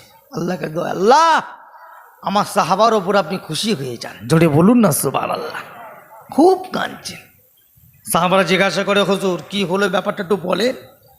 নবী পাক ওই সময় জবাব দিলেন, বাবা, আমি নবী পাক যখন ওর মাথার গোড়ায় এসে দাঁড়ালাম, আমি রাসূলুল্লাহ দেখেও চেয়েছে আমাকে বলে, আর রাসূলুল্লাহ, হাবিবাল্লাহ, হুজুর এখন আমার শরীরে জান বেঁচে আছে, মরি না, এখনো পর্যন্ত আমার শরীরে জানটা আছে, শুধুমাত্র একটা কারণ, যত সময় পর্যন্ত আপনার কদমে আমার শরীর না ঠেকবে, আপনার কদমে আমার মাথাটা না দেখবে, হুজুর আমার মত হবে না, হুজুর আমার জান বের হবে না। কেননা আর যেদিন আমি আপনার নূরের হাতটা ধরে কলেমা পড়ে মুসলমান হয়েছিলাম, ওই দিনকে মনে মনে আল্লাহ পাকের দরবারে দোয়া আছে, আল্লাহ পাক আমার যখন মরণ হবে, আমার মরণটা আমার নবীর কদমের ওপরে যেন হয়। এই দোয়াটা আল্লাহ পাকের দরবারে কবুল হয়ে গিয়েছে। ইয়া রাসূলুল্লাহ, হাবিবাল্লাহ, হুজুর আপনি আমার কাছে শুনে আসে, হুজুর আপনি আমার কাছে শুনে আসেন। আমি নবী পাক যখন ওর পায়ে মাথার গোড়ায় শুনে গেলাম, সাহাবা হুজুরের মাথাটা যখন আমার কদমে ঠেকেছে, আল্লাহ পাক আমাকে দেখাতে লাগে, আমি রাসূলুল্লাহ দেখতে পাই সাহাবা হুজুরের ওপরে আল্লাহ পাকের হুকুম হয়ে গেল, ওর রুহটাকে মালিকুল মউত এসে নিয়ে চলে গেল। জোরে বলো। কিভাবে তারা জীবন দিয়েছে, আর আপনি কি করছেন? তাস, ক্যারাম বোর্ড, জুয়া, মদ চলবে তো? কথা বলেন না কেন? কেউ বাঁচাবে তো? তার ওপর কি করছে? লটারি। একদম তো এটা মানে লটারি মানে কি, এটা একদম বর্তমান সময় প্রত্যেকটা মানুষের উপরে যেন ফরজে আইন হয়ে গেছে। এক কথা ঠিক না ভুল বলছি আমি? প্রত্যেকটা বাড়িতে, খারাপ লেবেন না চলুন, অধিকাংশ ছেলেরা যুবকেরা এই সন্ধ্যার পরে এরা বেরোয় বাজারে, এই করে। আর বাড়িতে বাড়িতে বাড়িতে বাড়িতে নিজের মাকে, বোনকে, বিবিকে ওই মহিলা সমিতি, কি কথা ঠিক না ভুল বলছি? যতই নামাজ পড়ো, যতই রোজা রাখো, যতই দান খাইরাত করো, যতই যাকাত দাও, কপাল টুকে টুকে কপাল যদি কালো হয়ে যায়, কারোর বাবার ক্ষমতা নিয়ে আপনাকে বাঁচাবে।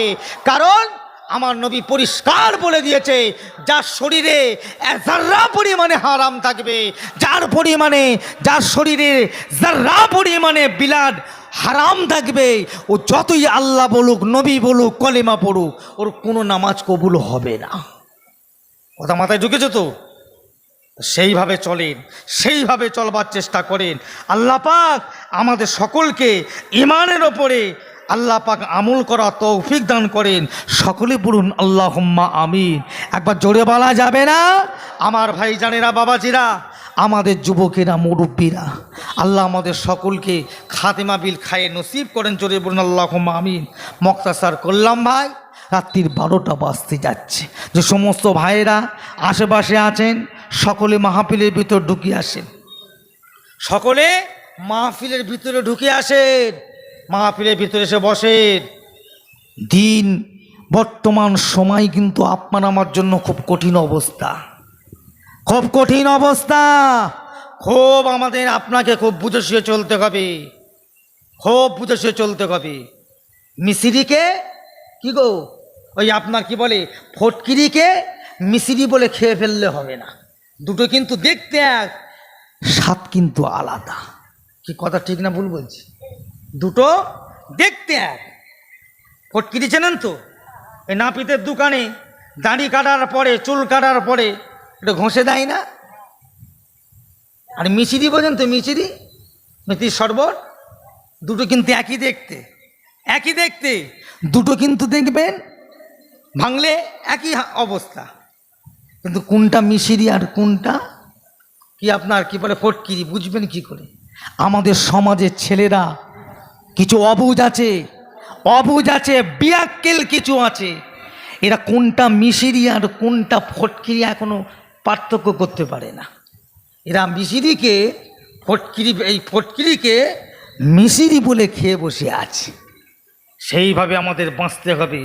আসেন, শেষ করবার পূর্বে আজ সরিয়া গ্রাম থেকে সেই সোনার মদিনাতে নবী পাকের ওপরে সালামে নজরানের তোহফা এর সকলে পৌঁছে দিই। যে সমস্ত ভাইরা বাইরে আছেন, শেষ দোয়ার জন্য 5টা মিনিটের জন্য হলে ভিতরে এসে সবাই বসেন, সবাই এসে চলে আসেন, কেউ বাইরে দাঁড়াবেন না, সবাই জান্নাতের ভিতরে ঢুকে আসেন। সকলে উঠে দাঁড়ান, সকলে উঠে দাঁড়ান। ইয়া নবী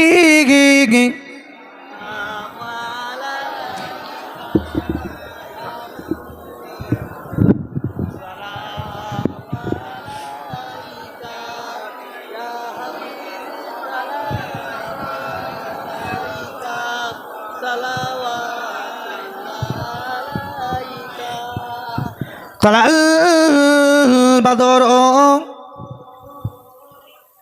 আলাইনা মিন সানিয়াতিন বিদায় ওয়াজাবা শুকুরু আলাইনা মাদাম লিল্লাহ হেদাই ইয়া নবী ইয়া রাসূল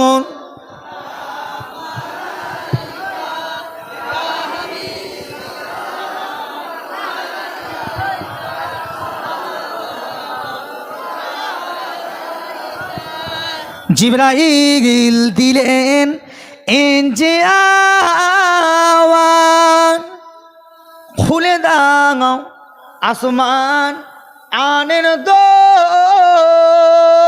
আনো এসেছেন নবী ঈদের সারদার করিতে আল্লাহ আরতি গিনায় নবী ইয়া রাসূল ইয়া হাবিব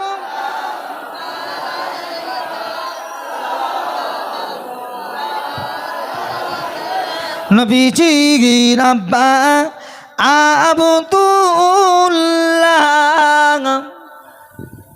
নবীজি আম্মা আমেনা নবীজি দুদুমা হালিমা নবীজির রওজা সোনার মদিনা ইয়া নবী ইয়া রাসূল ইয়া হাবিব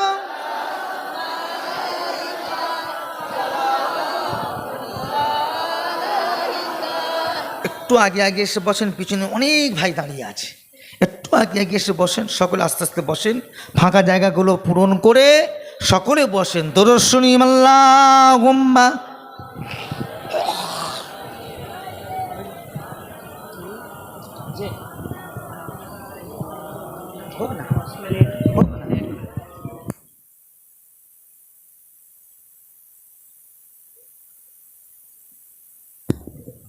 আমার ভাইজানেরা, আমার বাবাজিরা, আমাদের মুরব্বীরা, আমাদের ছেলেরা, যুবকেরা, আমাদের সরিয়া গ্রামের আজকে আমাদের গ্রাম কমিটি মিলে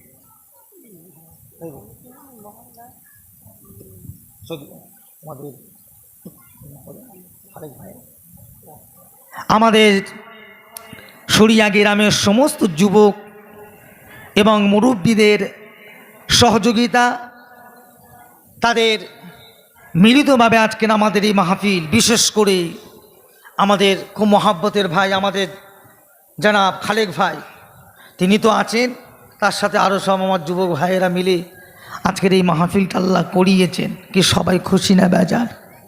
একবার জোরে বলেন খুশি না বেজার? একবার তাকবীর দেন, নারায়ে তাকবীর, নারায়ে তাকবীর। আলহামদুলিল্লাহ, আলহামদুলিল্লাহ, আলহামদুলিল্লাহ। আমার ভাইজানেরা, মিলেমিশে থাকবেন, মিলেমিশে থাকবেন, একসঙ্গে কাঁধে কাঁধ মিলিয়ে চলবে। আমার দাদা হুজুর কেবলার এই সিলসিলার এই একতা, এই ইউনিটিকে ভাঙার অনেক রকমভাবে কিন্তু চক্রান্ত চলছে। কি কথা ঠিক না ভুল বলছি গো? অনেক চলছে। এই ফাঁকে ফাঁকে, এই ফাঁকে ফাঁকে কি গ্রামে নানান রকম দলের মানুষ ঢুকে কি করছে? আমাদের সিলসিলা ভাইগুলোকে, যুবকগুলোকে, মুরব্বীগুলোর ভুল বুঝিয়ে নানান রকম পথে চলে যাচ্ছে। আর বিশেষ করে যুবকদের বলবো, হাতে মোবাইল আছে, তোমরা বক্তব্য শুনছো, ওয়াজ শুনছো, শোনো, খবরদার আমল যেন করতে যাবে না। কি কথা ঠিক না ভুল বলছি? সব বক্তার ওয়াজ, সব রকম আলোচনা আমল করতে যাবে না। মুজাদ্দিদুজ্জামান দাদা হুজুর কেবলা রহমাতুল্লাহ আলাইহি, আল্লাহ পাক তিনাকে বাংলার জমিনের ঊনবিংশ শতাব্দীর যে মুজাদ্দিদ করে আল্লাহ পাক পাঠিয়েছেন, কি তার উপরে আপনাদের বিশ্বাস আছে না নাই? একবার জোরে বলে আছে না নাই? ব্যাস, এই বিশ্বাসটা রেখে দেবেন, এই বিশ্বাসটুকু রেখে দেবেন। কে কি বলতে চায়, কে কি করতে চায়, আমার দেখার দরকার নাই। মুজাদ্দিদুজ্জামানকে ভালোবেসেছি, ভালোবেসে আসছি, ইনশাল্লাহ মত পর্যন্ত ভালোবেসে যাব। সবাই বলুন ইনশাল্লাহ।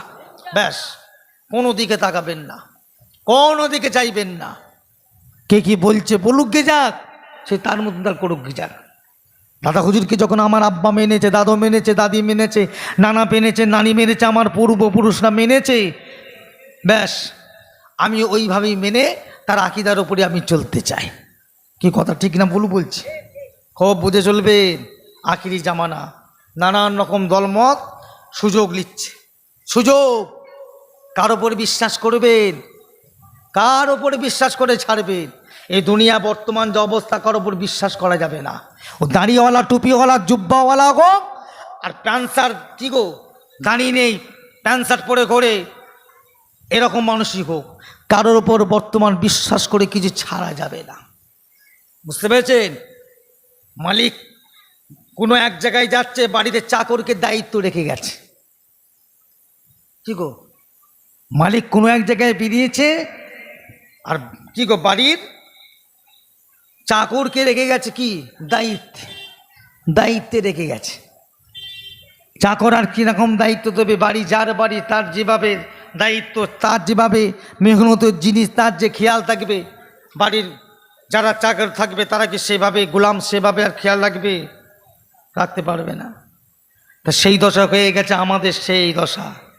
মুজাদ্দিদুজ্জামানের এই সিলসিলা, তিনাকে আল্লাহ পাক দুনিয়া থেকে তুলে নিলেন, তিনি আপনার আমার কাছে দায়িত্ব রেখে গেছে। দায়িত্ব, আমরা গোলাম। আমাদেরকে সেইভাবে মালিকের দায়িত্ব রেখে যাওয়ার, তার আদেশ নিয়ম অনুযায়ী আমাদেরকে সেইভাবে চলতে হবে। না হয় কি গো, বাড়িতে চাকর রেখে বিদেশেতে যায়, আর বিড়াল ঘুরিয়া ফিরিয়া দেয় দোনো ডাক, আর মনস্কাম পূরণ করে যদি পাই ফাঁক। কথাই আছে না? মালিক যেভাবে দায়িত্ব দিয়ে যাবে, নিজে পালন করবে, আমরা গোলাম হিসাবে পারবো না, তবু চেষ্টা করতে হবে। আল্লাহ পাক আমাদের সকলকে যেন মুজাদ্দিদুজ্জামানের সিলসিলার ওপরে কায়েম রাখেন। জোরে বলুন আল্লাহুম্মা আমিন। একবার জোরে বলা যাবে না? দাদা পীরের দরবারে যারা ঠিক রাখবেন, মুজাদ্দিদুজ্জামানের দরবারে যাবেন, যাওয়া বন্ধ করবেন না। কথা বুঝেছেন? কত মানুষ আমাদেরকে ফোন করে, ভাইজান যাওয়া যাবে। কেন গো? এই নানান রকম কত কি হচ্ছে, বুঝলেন না? যাওয়া যাবে। খবরদার, চোখ কান বন্ধ করে পীরের দরবারে যাবেন। কোনো দিন কোনো অবস্থায় পীরের দরবারে যেতে ভয় পাবেন না, রাস্তায় বাঁধা খাবেন না। ইনশাল্লাহ যখন খুশি মন চাইবে পীরের দরবারে যাবেন। মুজাদ্দিদুজ্জামান এই দরবার আল্লাহ পাকের কবুলিয়াতের দরবার। এ দরবার হাজার চেষ্টা করলেও কেউ যাওয়া বন্ধ করতে পারবে না। জোরে বলুন না সুবহানাল্লাহ। কি কথা ঠিক না ভুল বললাম? পারবে না, যাবেন। কোনো ভয় খাবেন না, কে কি করছে না করছে তাকাবেন না। আপনার পীরের ওপর আপনার বিশ্বাস, ঈমান, সেইটা ঠিক রাখবেন। কথা বুঝেছেন? একটা কথা সবসময় মাথায় রাখবেন, ছোট্ট কথা বলে যায়, এটা মনে রেখে দেবেন যতদিন বাঁচবেন। মুজাদ্দিদুজ্জামানকে আল্লাহ পাক যে বিলায়েতের পাওয়ারের ক্ষমতা দিয়েছে, প্রত্যেক 100 বছর অন্তর আল্লাহ একটা করে মুজাদ্দিদ পাঠাবেন। কি কথা ঠিক না? কত বছর অন্তর? 100 বছর অন্তরে একটা করে মুজাদ্দিদ আসবে। তা আমাদের কাছে আল্লাহ পাক একজন মুজাদ্দিদ পাঠিয়েছেন। দাদা হুজুর কেবলার পরে হয়তো আবার আল্লাহ কাউকে মুজাদ্দিদ করবেন। কোথায় করবেন সেটা আল্লাহ পাক তিনি জানেন। ভারতও করতে পারে, বা অন্য কোনো দেশেও পাঠাতে পারেন। আল্লাহ পাঠাবেন, কোনখানে পাঠাবেন? যেখানে সবচাইতে নোংরা, সবচাইতে ভণ্ডামি, সবচাইতে জাহিরি কাজ হয়, সেই সব জায়গায় আল্লাহ পাঠাবেন। তা আমাদের বাংলা যদি সেই রকম নোংরা হয়ে যায়, আল্লাহ পাঠাবেন। এটা কোথা পাঠাবেন এটা আল্লাহ পাক তিনি ভালো জানেন। তবে আল্লাহ পাক প্রত্যেক 100 বছর অন্তর একটা করে মুজাদ্দিদুজ্জামানকে আল্লাহ পাঠায়। দাদা হুজুর কেবলাকে আল্লাহ পাক পাঠিয়েছেন, বিলায়েতের পাওয়ার ক্ষমতা দিয়ে পাঠিয়েছেন। একা একেবারে 24 আপনার কি বলে তামাম পশ্চিম বাংলা, বাংলাদেশ, আসাম, উড়িষ্যা, ত্রিপুরা, মেঘালয়, ভারতবর্ষের বিভিন্ন রাজ্যে, ভারতবর্ষের বাইরে Myanmar, Burma, Iraq, Iran, Afghanistan, Pakistan, সুদূর সৌদি পর্যন্ত তিনি মানুষের কাছে গিয়ে আল্লাহ দ্বীন ইসলামের কথা বলে লক্ষ লক্ষ নয় কোটি কোটি মানুষকে আল্লাহর দ্বীনের পথ দেখিয়েছে। একবার জোরে বলুন না সুবহানাল্লাহ। একা। কথা বুঝেছেন? দাদা পীরের তৈরি সিলসিলার বাগান। দাদা হুজুর কেবলা দুনিয়া থেকে বিদায় নিয়েছেন। কত বছর হলো? কত বছর? কথা বলে না। কত বছর হয়েছে? 85 বছর চলছে। 85। আমি কত বছর বলেছিলাম? 100 বছর পর পর আল্লাহ একটা করে কি পাঠাবেন? মুজাদ্দিদ, আল্লাহ যুগ সংস্কার পাঠাবেন। দাদা হুজুর কেবল ইন্তেকাল করেছেন কত বছর? 85 বছর হয়ে গেছে। হাতে আছে আর কত বছর? 15 বছর। 15 বছর পরে কি সিলসিলা কি শেষ হয়ে যাবে? বরবাদ হয়ে যাবে, নষ্ট হয়ে যাবে, ফেলে দিতে হবে, নেওয়া যাবে না? না, আমি সেটা বলতে চাই না। 100 বছর তার বিলায়েতের পাওয়ারের ক্ষমতা থাকবে। তারপরে এই আমার আপনার মতো যারা আছে, সিলসিলার আলেম, সিলসিলার উলামায়ে কেরাম, সিলসিলার মুরিদ, সিলসিলার যারা পীর জাদা, এনারা যদি দাদা পীরের ওসিয়াত নসিয়াতটাকে যদি রাখতে পারে, 100 নয়, 200 নয়, 500 বছর পর্যন্ত আল্লাহ চালিয়ে দেবে। একবার জোরে বলবেন না? পাঞ্জাবের বুকে শুয়ে আছেন মুজাদ্দিদ আল পেস্তানি রহমাতুল্লাহ আলাইহি, যিনাকে আল্লাহ পাক 100 বছরের মুজাদ্দিদ করেছিলেন। কিন্তু তিনি ইন্তেকালের পরে তিনার খলিফার ছেলেরা, তার আওলাদেরা, সিলসিলার আলেমেরা, সিলসিলার যারা মুরিদ মুতাকিদিন ছিলেন, তারা সেই মুজাদ্দিদ আল পেস্তানি রহমাতুল্লাহ আলাইহির ওসিয়াত নসিয়াতটাকে মজবুত করে ধরে একের পর এক চলেছিলেন বলে মুজাদ্দিদ আল পেস্তানি রহমাতুল্লাহ আলাইহি আল্লাহ পাক 500 বছরের মুজাদ্দিদ বলা হয়। একবার জোরে বলবেন না? একবার জোরে বলা যাবে না? এটা মাথায় রাখবেন। 500 বছরের মুজাদ্দিদ আল্লাহ তিনাকে ক্ষমতা দিয়েছে। কেন? আমার আপনার মতো মানুষগুলো টিকিয়ে রেখেছিল বলে। তিনি তো চলে গেছেন, দাদা হুজুর চলে গেছেন, কিন্তু সিলসিলার ঢাল, এই সিলসিলার হাল, এইগুলোকে আপনাকে আমাকে ধরতে হবে। কথা বুঝতে পেরেছেন? তাই আপনাদের কাছে বলে গেলাম, খবরদার, কে কি করতে চাইছে, কে কীভাবে চলছে, কে কোন পথে চলছে আপনি দেখবেন না। আপনার দাদা হুজুর কেমলা কী পথে চলেছে, কিভাবে চলতে বলেছে, সেই পথে দেখেন। দাদা হুজুরের আওলাদ আমি নুরুল্লাহ সিদ্দিকী, আমি কি পথে চলছি ওটা আপনার দেখার দরকার নাই, ওটা আপনার ইমান নয়। চলুক কি যাক ভুল পথে, খারাপ কাজ করুক গে যাক, আমার দেখার দরকার নাই। আমি আমার পীরের ওসিয়াত নসিয়াতের উপরে চলবো। সবাই বলুন ইনশাল্লাহ। জোরে বলা যাবে না? খুব বুঝে শুয়ে চলবেন, খুব বুঝে শুয়ে চলবেন। যে যা পাচ্ছে করুক কি যাক। বর্তমান দাদা হুজুরের আওলাদ একটা নয়। দাদা হুজুরের আওলাদ কটা? বর্তমান 80 থেকে 85টা আওলাদ। কটা বললাম?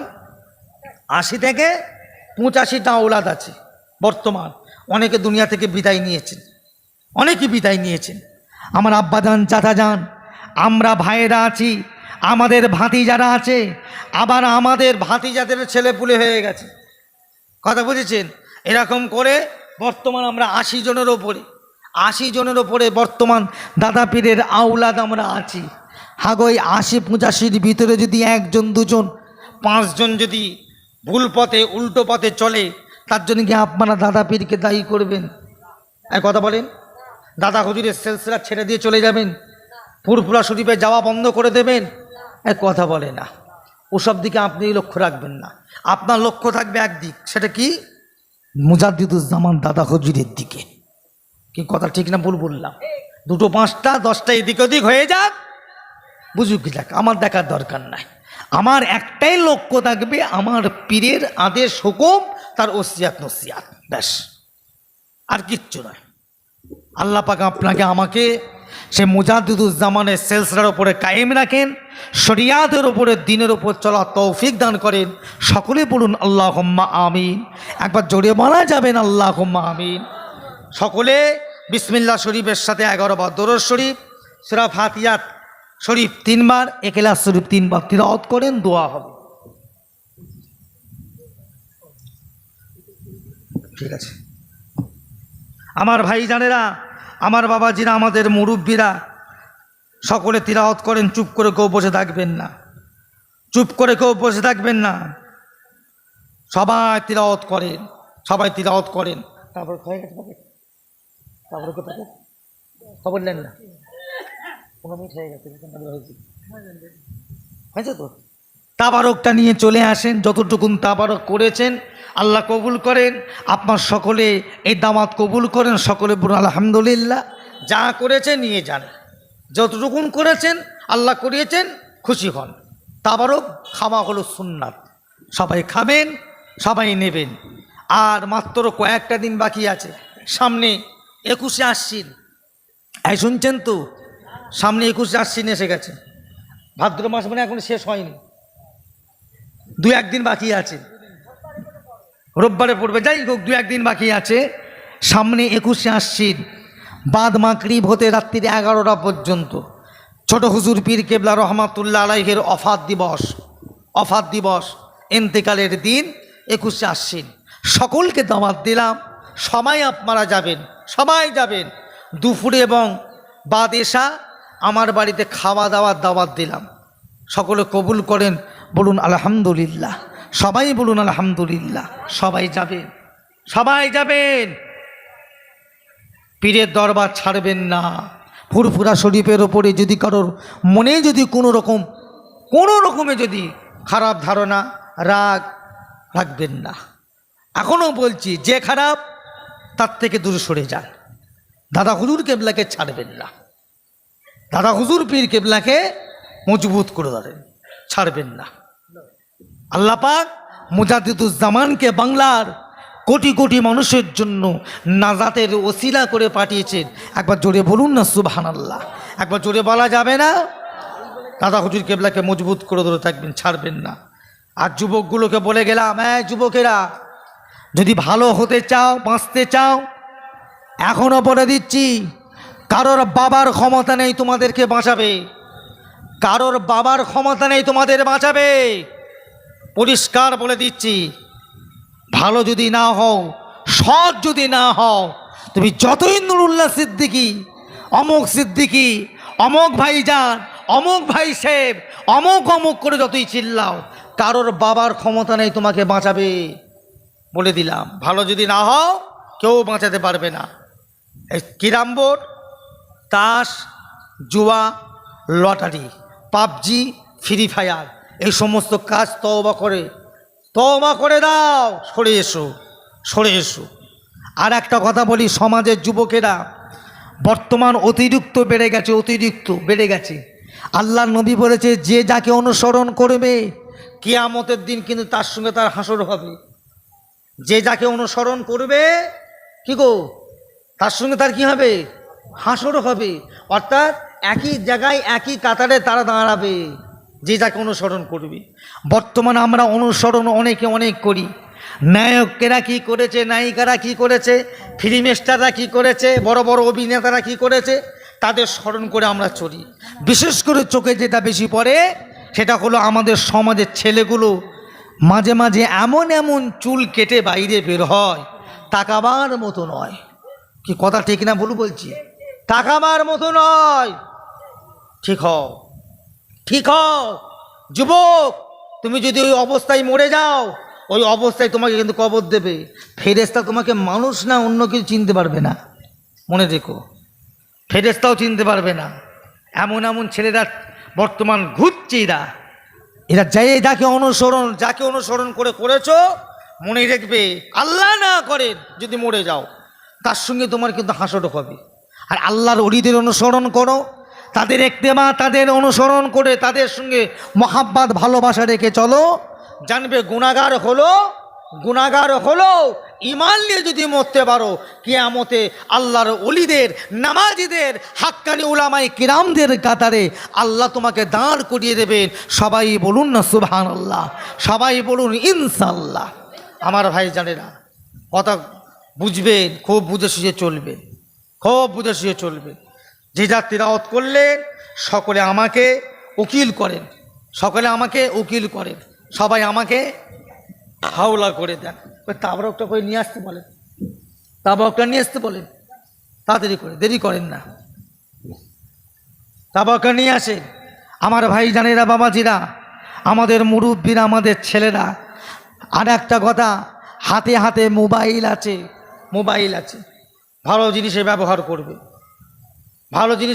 করবে। খবরদার, নানান রকম ছবি, নানান রকম গান বাজনা, খবরদার এসব করবে না। দিন শরিয়াত যেটা হারাম করেছে করবে না। আল্লাহর রহমত বরকত সব চলে যাবে, কিচ্ছু থাকবে না। রক্তের গরম আছে, শরীরের তেজ আছে, বুঝতে পারছো না, জড়ো হতে সময় লাগবে না, তখন পড়ে পড়ে হাই হাই করতে হবে, কাঁদতে হবে। কি কথা ঠিক না ভুল বলছি? আর চোখের পানি মুছাবার লোক খুঁজে পাবে না, চোখের পানি মুছবার লোক খুঁজে পাবে না। পড়ে পড়ে কেঁদে কেঁদে বালিশ ভিজে যাবে, 1 দিন 2 দিন 5 দিন 10 দিন দেখবে, তারপরে আর কেউ ঘেঁষবে না, সবাই পালাবে। কি কথা ঠিক না ভুল বলছি গো? কেউ ঘেঁষবে না। আল্লাহ পাকের নবী হযরত আইয়ুব নবী, কি গো, আল্লাহ তার শরীরে যখন পোকা দিয়েছিল, তার নিজের বিবিরা পর্যন্ত পালিয়েছে। কি কথা ঠিক না ভুল? বিবি পর্যন্ত পালিয়েছে, সব পালিয়েছে, ঘর বাড়ি ছেড়ে কেউ নেই। আইয়ুব নবী তামাম শরীরে পোকা আর পোকা, পোকা সব খেয়ে ফেলেছে, হাড় হাড্ডি বেরিয়ে পড়েছে। একজন বিবি ছিলেন, একজন, খুব কষ্ট করে। তাফসীরের কিতাবে এসেছে, শরীরে যে হাত দেবে, তুলবে, বসাবে, দেওয়া যেত না। যেখানে হাত দিত সেখানে গোশ খসে যেত, গোশ খসে যেত। কি করতেন বিবি? কি করতেন? নিজের মাথার চুলটাকে খুলে ঝুলিয়ে দিতেন। স্বামীকে বলতেন, আইয়ুব নবীকে বলতেন, হুজুর আপনি আমার চুলটা ধরেন, আমার চুলটা ধরেন। ওই চুলটাকে ধরতেন, বিবি টেনে টেনে টেনে টেনে তুলে বসাতেন। একবার জোরে বলুন না সুবহানাল্লাহ। কেউ থাকবে না, সব পালাবে। শরীরে ক্ষমতা আছে, পাওয়ার আছে, যেটা মন চাইছে করে ফেলছো না। বিচার একদিন হবে। আল্লাহ পাক কিছু বলে না, বলে না, বলে না, আবার আল্লাহ পাক যখন বলবে ছাড়বে না, এটা মাথায় রাখবেন। সবাই যাবেন, 21 আসছেন, দাওয়াতটা মনে রাখবেন। আর মাত্র দিন 20 বাকি আছে। আর পাশে রাহানা খানকা শরীফ, পাশে রাহানা খানকা শরীফ জানেন তো, প্রত্যেক মাসের 2য় বুধবার বাদ মাগরিব জেকের এশার মধ্যে ইনশাল্লাহ দোয়া। এই পাশে রাহানা খানকা শরীফ আব্বাজান হুজুর কেবলা আসেন, কোনো মাসে আমি আসি, কোনো মাসে আমার ছোট ভাই, আমরা 3 জন অল্টারনেট করে আসি। যাবেন, যাবেন রাহানা খানকা শরীফ প্রত্যেক মাসের 2য় বুধবার, সবাই যাবেন, সবাই যাবেন ভাই। কারণ আমাদের সিলসিলা যেটা মূল নীতি আদর্শ ইলমে তাসাউফ, সেটাই বন্ধ হয়ে যাচ্ছে, সেটা উঠে যাচ্ছে। ইলমে তাসাউফ, আধ্যাত্মিক লাইন, জ্ঞান কার ছিল না, এলেম কার ছিল না। বসিরহাট আল্লামা রুহুল আমিন স্যার রহমাতুল্লাহ আলাইকে আল্লাহ পাক জিনাকে এত এলেম জ্ঞান দিয়েছিলেন, মুজাদ্দিদুজ্জামান জিনাকে, মুজাদ্দিদুজ্জামান আল্লামাই হিন্দ, হিন্দের সবচাইতে বড় পণ্ডিত বলেছিলেন। একবার জোরে বলবেন না? ওই বসিরহাটে হুজুর, বসিরহাটে হুজুর এত জ্ঞান ছিলেন, জ্ঞানের পণ্ডিত ছিলেন, জ্ঞানের পাহাড় ছিলেন, জ্ঞানের সাগর ছিলেন। তিনিও ওই বসিরহাট থেকে দৌড়েছে ফুরফুরা শরীফ। কারণ একটা আছে। কি কারণ? দৌড়েছিলেন ডক্টর আপনার শহীদুল্লাহ সাহেব, যিনি 18 ভাষায় MA করেছিলেন, তামাম বিশ্বে একটা রেকর্ড। 18 ভাষায় MA, 18 ভাষায় কথা বলতে পারতেন। তার মতো মানুষ ফুরফুরা শরীফে দৌড়েছিলেন। কারণ নিশ্চয়ই কারণ একটা আছে। হযরত আল্লামা মুইজউদ্দিন হামিদি সাহেব, যিনি 250টার ওপর কিতাব লিখেছিলেন, কম আল্লাহ জ্ঞান দেননি, তিনিও ফুরফুরা শরীফের দরবারে দৌড়েছেন। কারণ একটা আছে। কি আছে না নাই? একটা কারণ আছে। হযরত আল্লামা আব্দুল মাহবুব সাহেব মেদিনীপুরে, জিনার মাজার পিয়ারডাঙ্গায়, যিনি ফার্সি ভাষায় কবি ছিলেন। বাংলার যেমন কবি রবীন্দ্রনাথ ঠাকুর, কাজী নজরুল ইসলাম, এই রকম উনি ছিলেন ফার্সি ভাষার কবি, যার নাম হলো হযরতে আব্দুল মাহবুব সাহেব। নিশ্চয়ই ওনার নাম শুনেছেন, যিনি ইন্তেকালের পূর্বে মওতের সময় এসে বলেছিল, বাবা আমি যখন মারা যাব, আমি মারা যাবার পরে আমার মুখটাকে তোমরা পূর্ব দিকে করে দেবে, পূর্ব দিকে করে দেবে। হুজুরকে প্রশ্ন করা হলো, হুজুর শরীয়তের হুকুম হলো মানুষ মারা গেলে পশ্চিম দিক কেবলা দিকে করে দেওয়া হয়, আর আপনি বলছেন আপনার মুখটা পূর্ব দিক, কারণ? তখন আব্দুল মাহবুব সাহেব বলেছিল, বাবা জিনার ওসিলায় কাবা চিনেছি, জিনার ওসিলায় আল্লাহ, আল্লাহ রসুল চিনেছি, তিনি আমার কাবা, তিনি আমার পীর, আমার ফুরফুরার মুজাদ্দিদুজ্জামান আমার পূর্ব দিকে আছে। আমি মরে গেলে আমার মুখটা আমার কাবা, আমার পীরের দিকে করে দেবে। একবার জোরে বলবে না? ইনার মতো মানুষ দৌড়েছে ফুরফুরা শরীফে, নিশ্চয়ই একটা কারণ আছে। কারণটা কি? বলছে আপনাদের, দৌড়েছিলেন হযরত আল্লামা নেসারউদ্দিন শাহ রহমাতুল্লাহ আলাইহি, যিনি 200-র ওপরে কিতাব লিখেছিলেন, কম পণ্ডিত ছিলেন না। আপনারা মোবাইলে সার্চ করে দেখেন, আল্লামা নেসারউদ্দিন সাহেব, যিনার বাড়ি হচ্ছে বাংলাদেশ, আপনার সারসিনা বলে একটা জেলা আছে, সারসিনা, যিনি মাদ্রাসা করেছিলেন, সারসিনা দারুস সুন্নাহ, যাই কি একটা মাদ্রাসার নাম আছে, সার্চ করে দেখবেন। কম করে না হলো 6 থেকে 7 হাজার ছেলে পড়াশোনা করে, বিরাট দরবার, লক্ষ লক্ষ কোটি কোটি তাদের মুরিদ আছে। তিনার মতো মানুষ আমার পীরের কাছে দৌড়ে এসেছিলেন, কারণ তাদের কাছে শিক্ষা ছিল, এলেম ছিল, জ্ঞান ছিল, সব ছিল, কিন্তু একটা শিক্ষা তাদের মধ্যে ছিল না। সেটা কি? সেটা হলো ইলমে তাসাউফের শিক্ষা, আধ্যাত্মিক লাইনের শিক্ষা, বাতিনি লাইনের শিক্ষা। যে শিক্ষাটা না থাকলে ওই জাহিরি শিক্ষা কাজে লাগবে না। ও যতই ইলম থাক, ও যতই ওর মধ্যে আপনার জ্ঞান থাক, বাতিনি যার মধ্যে নাই, তার মধ্যে কিচ্ছু নাই।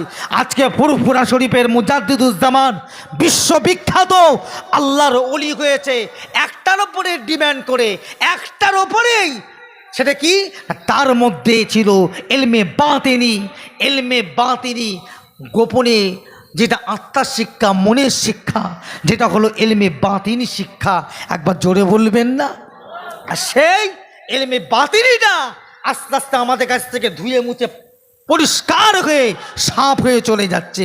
কত সুন্দর একটা কৌশল, কত সুন্দর একটা পরিকল্পনা করে আমার মুজাদ্দিদুজ্জামানের সিলসিলাটাকে ধ্বংস করার জন্য, নীতি আদর্শটাকে শেষ করবার জন্য, মানুষের মন থেকে ভুলিয়ে দেওয়ার জন্য, মানুষের মোমেন্টটাকে, মানুষের ভাবমূর্তিটাকে আস্তে আস্তে ওই ইলমে তাসাউফের রুট থেকে অন্য রুটে নিয়ে চলে যাওয়া হচ্ছে। কি কথা ঠিক না ভুল বললাম?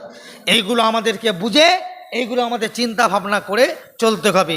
মুখতাসার যে যারা পড়লেন সকলে আমাকে হাওলা করে দেন, সকলে আসেন একবার তওবা পড়ে নিই, জীবনে গুনার দিকে লক্ষ্য করে। সকলে আমার সঙ্গে পড়েন, বিসমিল্লাহির রহমানির রহিম। আয় আল্লাহ তাআলা, আমি তামাম গুনাহ হইতে তওবা করিতেছি। আস্তাগফিরুল্লাহ রব্বি মিন কুল্লি যামবি ওয়া আতুবু ইলাইহি। আশহাদু আল্লা ইলাহা ইল্লাল্লাহ ওয়া আশহাদু আন্না মুহাম্মাদান আবদুহু ওয়া রাসূলুহু। লা ইলাহা ইল্লাল্লাহ মুহাম্মাদুর রাসূলুল্লাহ সাল্লাল্লাহু আলাইহি ওয়াসাল্লাম। তারপর একটা ভাই ভেতরে ভেতরে হাতে হাতে দিয়ে দেন। একজন মাথায় করে নিয়ে ঢোকেন, আর 2 জন প্যাকেটগুলো পেরে পেরে হাতে হাতে দেন। একজন মাথায় করে নিয়ে ঢোকেন, আর 2 জন প্যাকেটগুলো পেরে পেরে 2 জন সবের হাতে হাতে ধরিয়ে দেন। পিছন দিক দেখেন একজন আসেন, এই দিক দিয়ে আর একজন আসেন, এইভাবে দিতে থাকেন, দেরি করবেন না, তাড়াতাড়ি দেন। যে যার পড়লেন সকলে আমাকে হাওলা করে দেন, আমাকে উকিল করে দেন। আল্লাহুম্মা আমিন। একবার জোরে বলেন না, আল্লাহুম্মা আমিন। আল্লাহ পাক সন্ধ্যার পর থেকে এত সময় পর্যন্ত দরুদ শরীফ, কলেমা শরীফ, কোরআন শরীফ, হাদিস শরীফ, লাইট, মাইক, প্যান্ডেল, আল্লাহ আমার সরিয়া গ্রামের বাসীরা, আল্লাহ যুবকেরা, তরুণেরা হালাল পয়সায় যা কিছু তাবারুক করেছে, আল্লাহ রহমত করে, দয়া করে আল্লাহ আপনি কবুল করে নিন। আল্লাহ পাক আমাদের পলা, আমাদের কওয়ার ভিতরে, দান ধানের ভিতরে যতটুকুন খুশি হয়ে নেকি দান করেছেন, আল্লাহ রহমত করে দেন। সমস্ত সালাম আগাই নামদার মুফাকিরে মওজুদা সাইয়্যিদুল মুরসালিন রাহমাতাল লিল আলামিন হুজুরের রূহ পাকে সওয়াব খানা পৌঁছে দিন।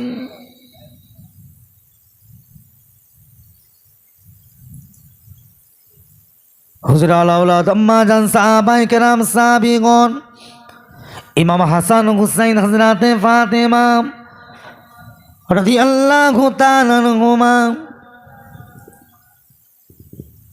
জঙ্গে হোক জঙ্গে বদর শহীদি কারবালা বাবা আদম থেকে নিয়ে আজ পর্যন্ত নবী সিদ্দিকিন সুহাদা সালিহিন খাস করে আল্লাহ পাক উম্মতে মুহাম্মাদীদের রূহ পাকে সবখানে পৌঁছে দিন।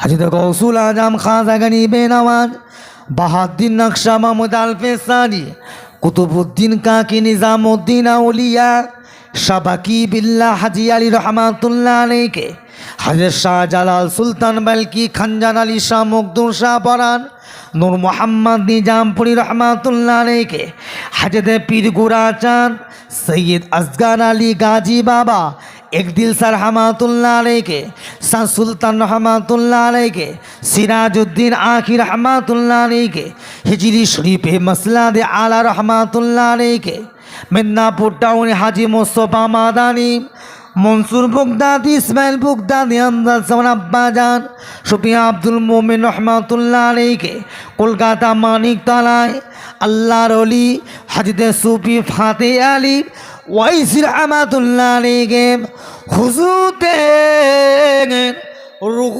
পাকে সবখানে পৌঁছে দিন।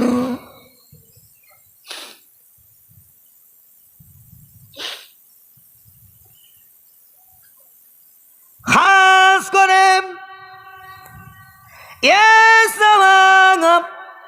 ফুরফুরা শরীফের জমিনে মুজাদ্দিদুজ্জামান হযরত দাদা হুজুর পীর কেবলা রহমাতুল্লাহ আলাইহি বড় হুজুর মেজলা হুজুর সেজ হুজুর ন হুজুর দাদুজান ছোট হুজুর পীর কেবলা রহমাতুল্লাহ আলাইহি ফুরফুরা শরীফের জমিনে যত আল্লাহর ওলি মাহবুব বান্দা সোহাদা বান্দা যত আল্লাহর ওলি মুজাদ্দিদুজ্জামানে যত আলাউলাদ বেটা ছেলে মেয়ে ছেলে আমার যত দাদি আম্মারা চাচা জানেরা চলে গিয়ে চললাম প্রত্যেকে রূহ পাকে সবখানে পৌঁছে দিন।